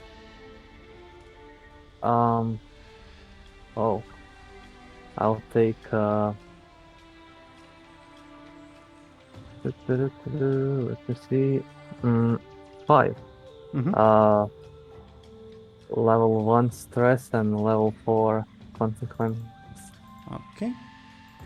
Will do. You land badly as the direhorn throws you away. You land several feet away. It throws you with quite a lot of force. It's still thrashing in pain at the moment. Hekala, seeing this, will also try to stab it in the eye that Buhd just blinded.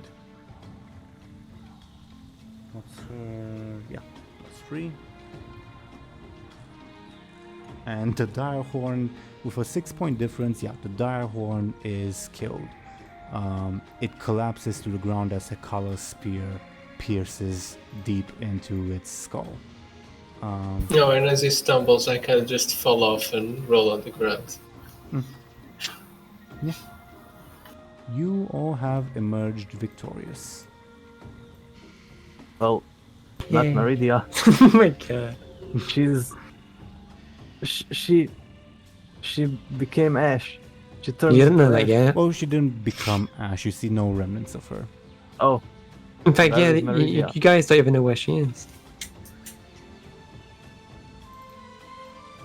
Well, Buhd knows that you were attacking her, so I slowly get up and say, well, I guess we have one more nuisance to take care of.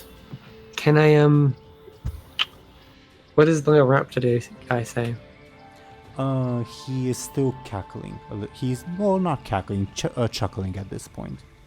Can I, like, give him a little wave and say later? He waves back at you, and I'll tell him to keep in contact. I'll reach out to you real soon, man. Don't you worry. Thank you. And then I use my stunt for the first time ever to teleport down from the tree to the ground. Okay. For those who don't remember, Lyri's stunt allows her not only to like teleport a short distance, but also turn invisible when she ends her teleportation. Mm-hmm. And you do so.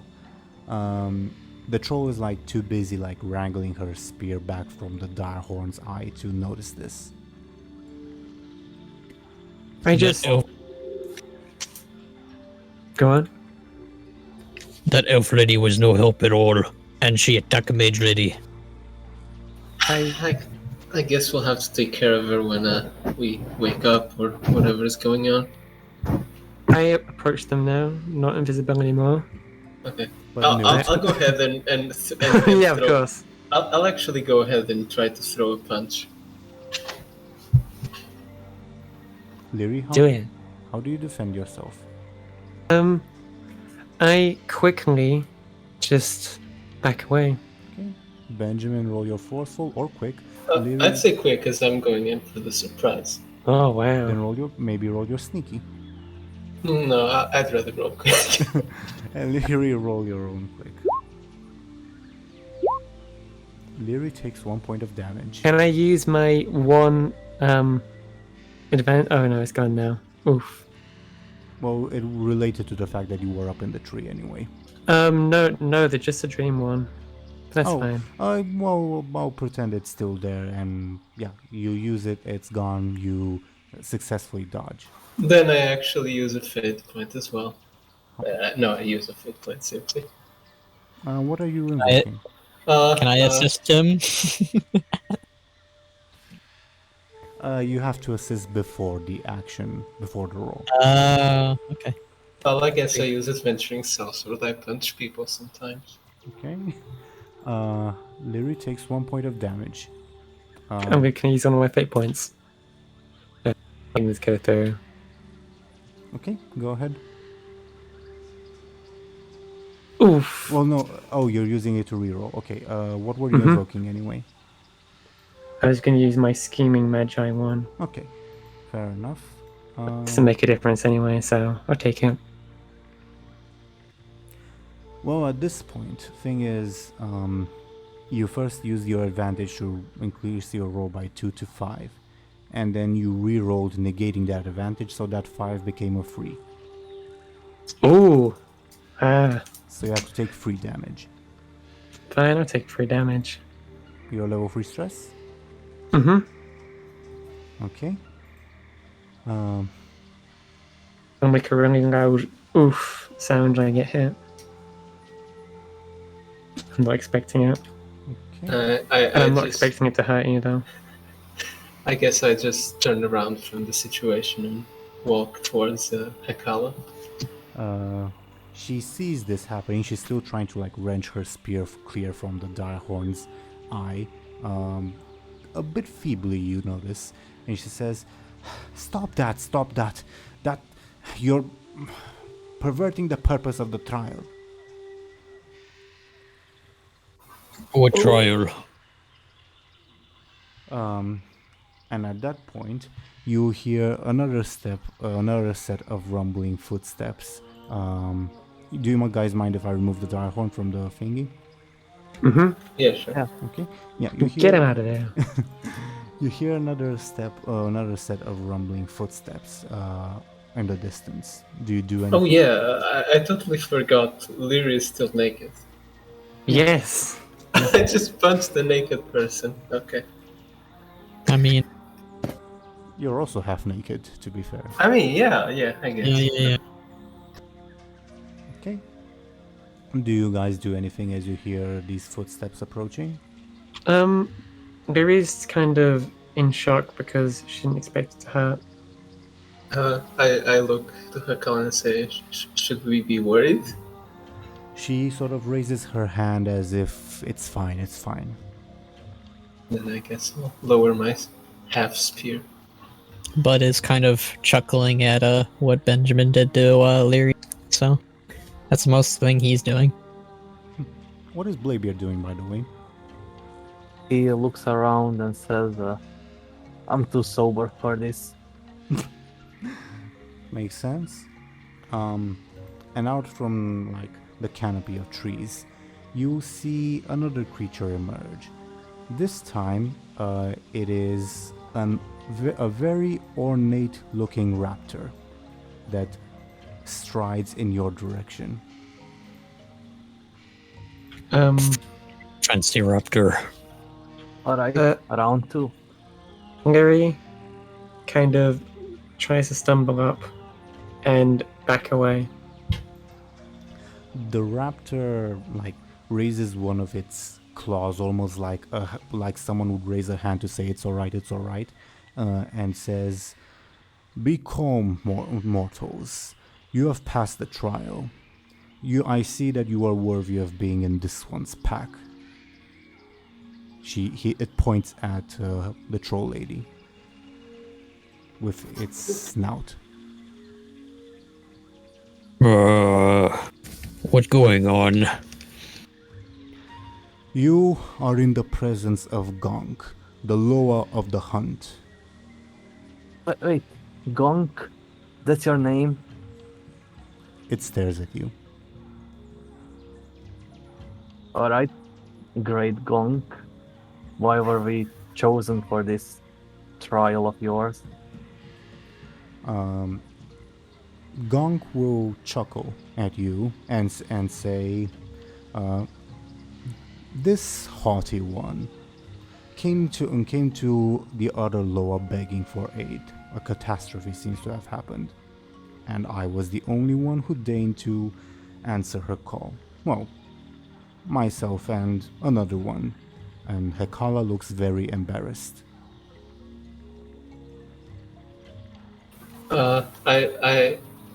I'm sorry if this is somewhat offensive, but why do you look like a dinosaur? The last Loa we met looked like a troll. He will chuckle and say, "The Loa take many forms, child. Why, I imagine there might even be a human Loa around." I kind of just scratch my head in thoughts. I know that there's one that looks like a shark, right? Ah, yes. Is he gonna help us? Probably not. Gong says, sort of amused. Same, I like sharks. He rumbles and says, "It was I who first taught the trolls that they can revere multiple Loa at once. And of course I had to answer this one's call when her own Loa stopped answering. Though I don't think she ever expected that another Loa would come to her aid." And Lyri, you sort of see this little small raptor at your legs, sort of like hiding behind your legs, but chuckling behind you. So, are I'm you kind of having a crisis because I'm very, very weirded out. Understandable. So I'm kind of also dazed, and I don't really notice the raptor. So, what you're saying is that Shango, or whatever his name was, isn't answering Hekala anymore? That is true, says Hekala, with a heavy sigh. She says, "I have lost my powers. I don't know what happened." I will turn to Buhd and just whisper to him, could that be related to what... I think that might be because Bud gave the staff that was connected to him to Lugalga. Maybe. Staff that was connected to him? What staff? I don't know. The golden staff of awesome lightnings. I really But like that pretty staff. sure did not name that. As Hekala is like trying to process this, Benjamin, you see this little raptor come up behind you, and I need you to roll me a careful roll, please. does my stunt apply? No.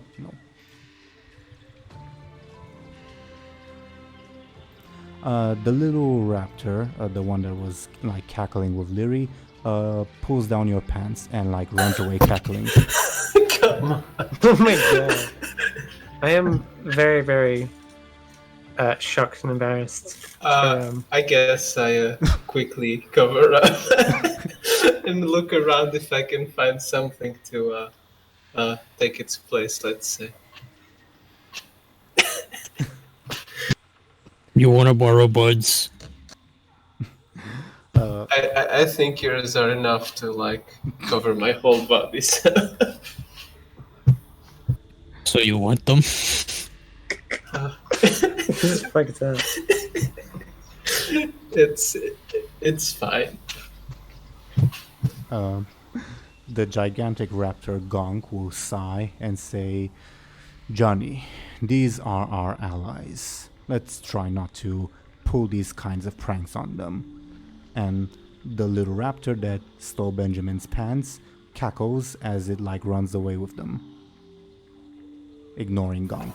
I guess I'll cry inside a bit. Cool. Bud will he'll hand over the leaves from the palm tree that he ripped off earlier. Like the palm tree itself, like he pulls the leaves and hands them over to Ben to cover himself. Yeah, I guess I'll try to wrap them around like a diaper. I don't know. Sure. Yeah. Yeah. Why are we half naked? Is there another part to this trial? Gonk will chuckle and say, No, little dwarf. This was the trial, and you passed. You are worthy in the eyes of the law of the hunt, and I shall grant you my assistance in the fight against the demons."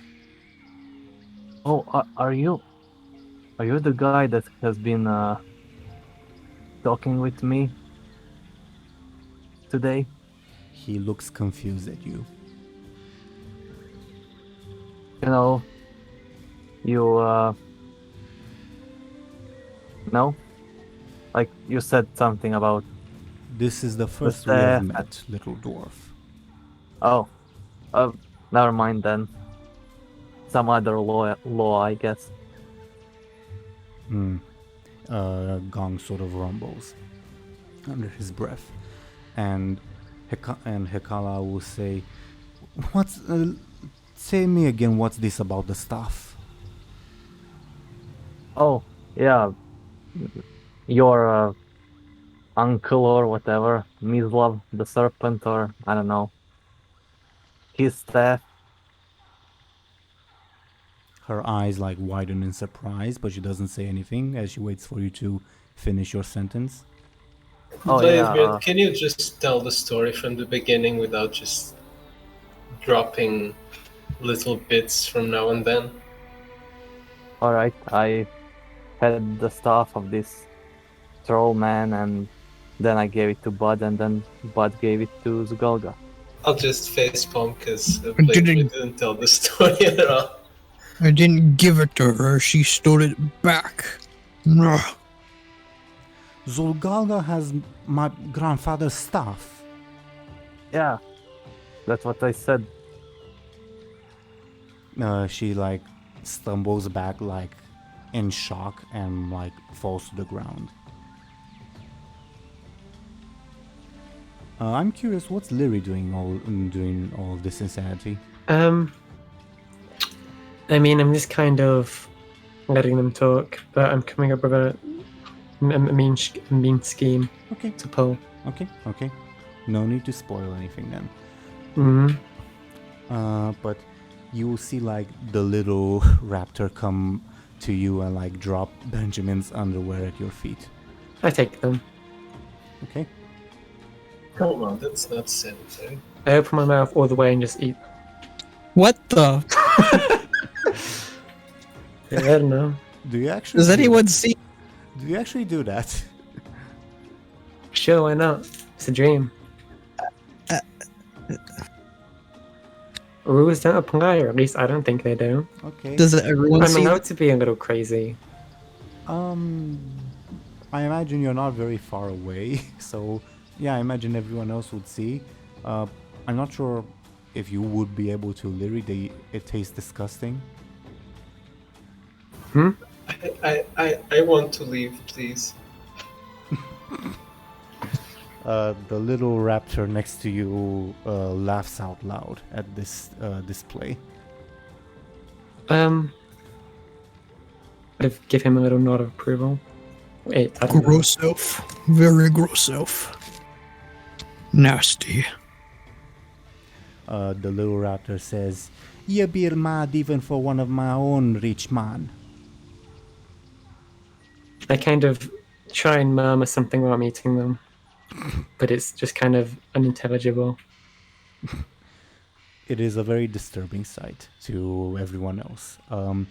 Hekala still seems too shocked, and Konk is like still focused on the serious stuff. Oh god, I forgot I'm saying this doing this in front of a lower. Too lower. I know, but one of them's like cool with me, so. Yeah. Your new best friend. Yeah. What does everyone else do at this point? I don't know, I just want to say that Lyri's trouble aspect just changed to I don't know, ungodly kinks or something. Sure. Unfair. Sure. This is very specific circumstances, Mr.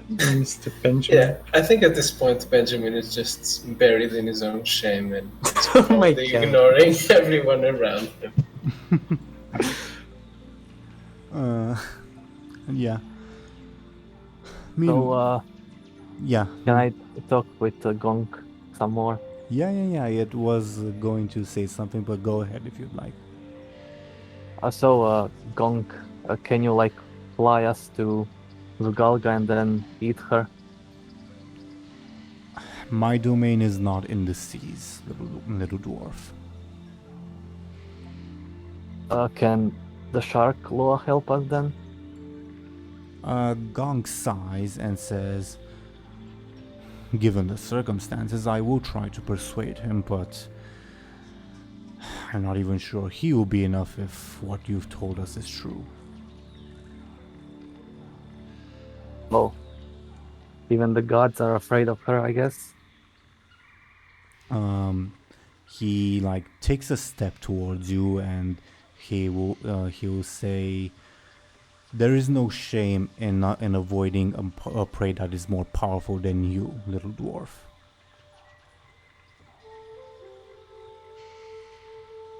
Alright. He snorts and says, This priestess asked me for help regarding the demons of Stranglethorn. But given the circumstances,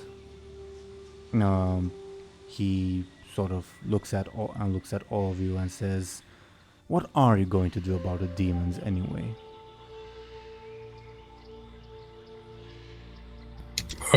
Fight them.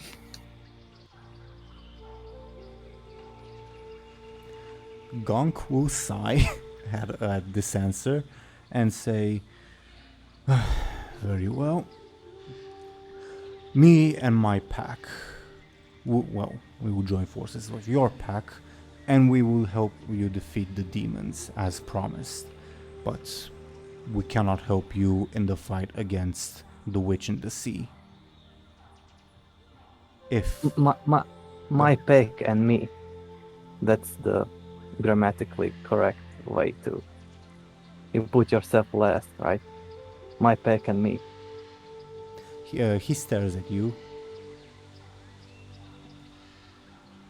I say no more. and afterwards will sigh and say, "That little one will help you talk with us." He points at Johnny, who is still cackling from Lyri's display.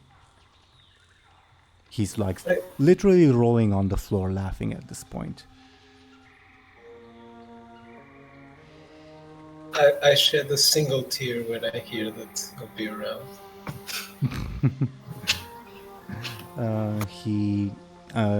The little raptor like continues laughing for like several seconds, and then as it's still chuckling, he like straightens up and says, "Well, one of my worshippers be on your little island. I can keep in touch real close with you pirates. You be one of my kind anyway." And he cackles. So, I swallow. what about Meridia? Is she dead? Gong turns to you and says, "Did you truly think you would die in a vision?" Oh, this is a vision. Gong turns to Hekala and says, "The members of your pack, they are fierce, but they could use more intelligence." Hekala is still too stunned at the news to like properly respond. It's like one of you is eating underwear, like two of you are stating the obvious, and one of you is hiding in the bushes.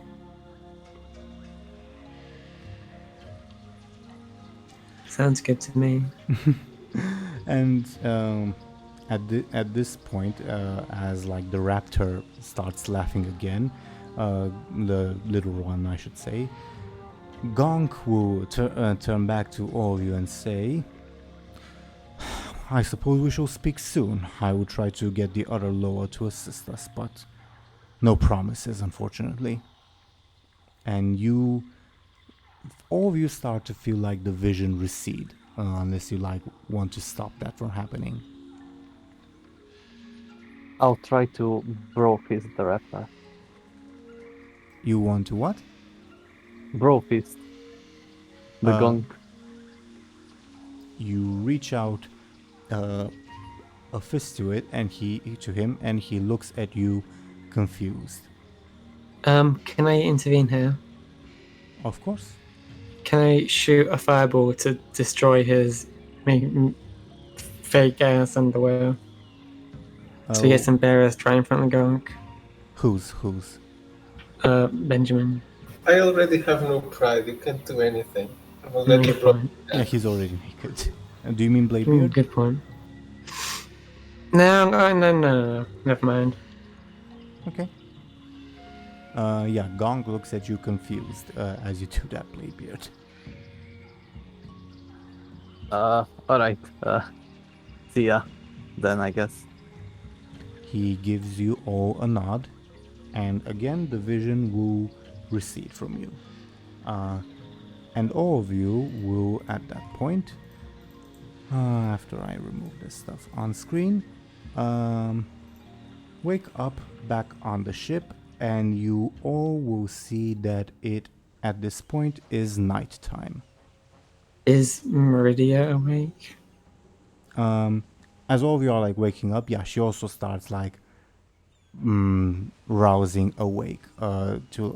herself and waking up.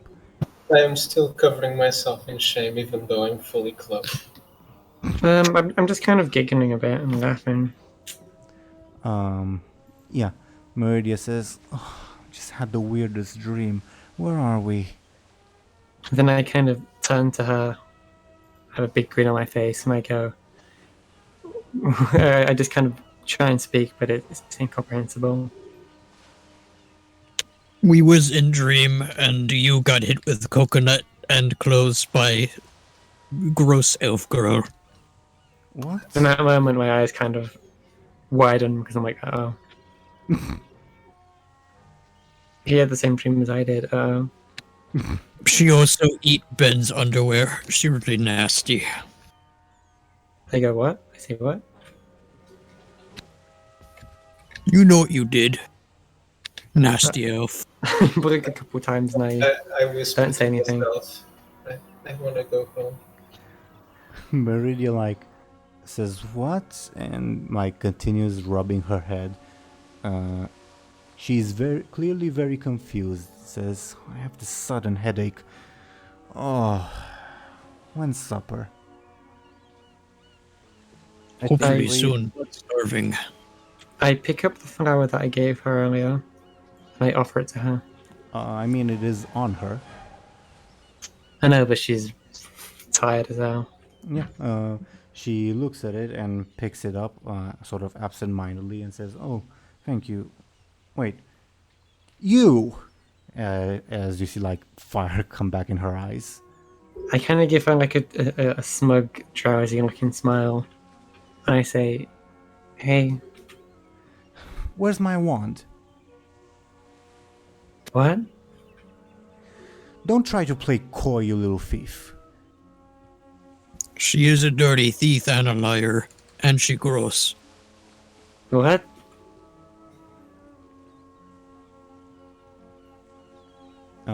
Nasty stealer. No. Meridia like tries to get up, but stumbles and falls from her injuries and clutches her head as she falls. You need to be careful. Oh, where is my wand? I don't know. What one? I'm so confused. The one you she grunts in pain again. I think you need to sleep again. You're acting all weird. I feel like something but- slammed my head.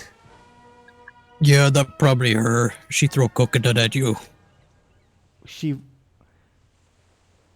looks at Lyri for a little bit, like comprehension dawns on her, but then she like shakes her head like, no, that's impossible, that was just a dream.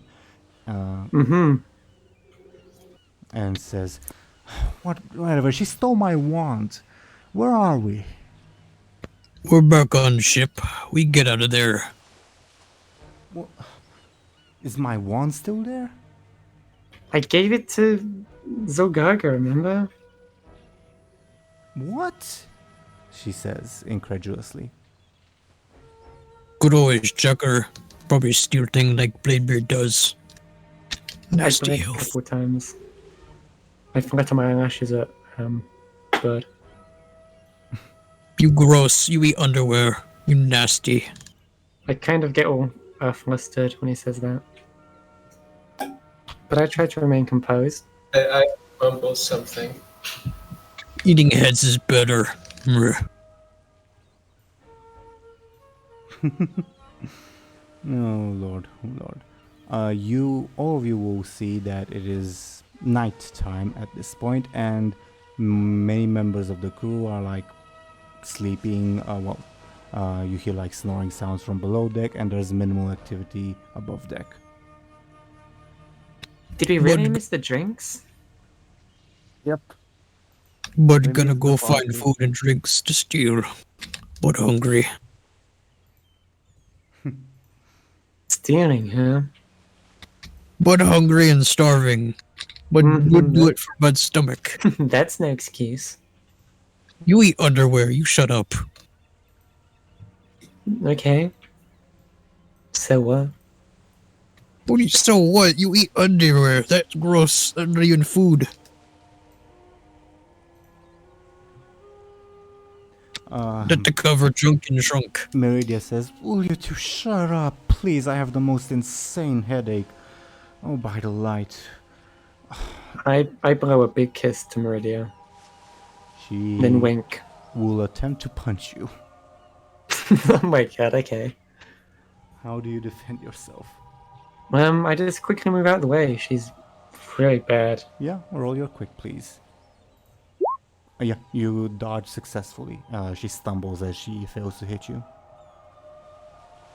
And while she stumbles, I'm gonna go from behind and give her a big hug. She startles when you do that, and is a bit too stunned to respond. What does everyone else do? I'm still in my little ball. Bud is gonna go try and find food. He's hungry because he puked earlier. Bladebeard looks toward the distance, toward the horizon, and says, "The day I rode a dragon, I killed the most powerful man in Westfall and dreamed about talking dinosaurs. Is this It was your a good heroic day. dog? Oh god. Also killed a woman with my own teeth." Good times. Good times. Yeah. And as you think that to yourself, and Bud goes to find food, and Lyri hugs the Archmage, and Benjamin is rolling up in a bowl of shame, rain will start to pelt the ship slowly but surely, slowly accumulating speed, as night descends upon Golden Skoll. And I think it's as good a place as any to end today's session. Awesome. Woo! So, what did you all think of today's session? Really good. I enjoyed it. Shameful. I said that I didn't interact much with Johnny, Well, one of my favorite boas. You should climb the tree then. Oh my god. I mean, it very much took a liking to Lyri based on her Yeah. actions. Understandably. I'm glad that he's in the story, but Yeah. He is at this point. Lyri, you great. made friends with a small thieving raptor. Congrats. Thank you. Yeah, I think today was fun. I really I think the combat went well and the compels went well. All of that. By the way, the trouble aspect of the dire horn was that it was big and powerful, but it was dumb. That was its trouble. It's an animal, so. like Bud. Well, dumb even for Wow. Hey now. Doesn't Bud have a higher clever than you? Right, bad. It was also Bud's idea to attack the belly. I don't know why you're calling Bud dumb. I mean, it's not very smart to attack the belly since it literally can sit on you. Well, it was still the weakest part. Yeah, and you all did damage when you did that, but yeah, it did. I didn't. I don't think I did a single point of damage to that. So I don't know. You did not help at all, but you did win the favor of the other Loa. So at least there's that. We also got rid of the Archmage, so it's a plus. Well, keep that up. Bud's gonna kill you. By the way, Bud, your level 4 consequence will go away at this point, but you will have your Yay! level 6. Whoa. Yeah. This session was definitely very fun, I think. I'm glad I was able to introduce those two. By the way, regarding Bud's consequence, is he actually hurt, or does he have the effects of being hurt while being It's psychological? you know how there's all those stories of like people who like lose a limb and can still Yeah, like yeah, feel. Phantom Pain. Yeah. It's sort of like that. You feel as if you've been wounded, but you are completely fine physically. Okay, that makes sense. That's why the Archmage is like clutching her head in pain. And Buhd, your tummy will hurt for a while. Makes sense. This was fun, I think. I'm definitely impressed that you managed to resist the sleeping effect, Buhd. I didn't think that was gonna happen. I honestly was fine with Buhd falling asleep, but you know, at least Buhd got to have a little bit of a little adventure before falling asleep. Yeah, you carried Bladebeard around like a baby while being followed by two Aaran people. Yeah, it would be a very sitcom-esque moment. What can I say? Good on you. Anyway, good on you.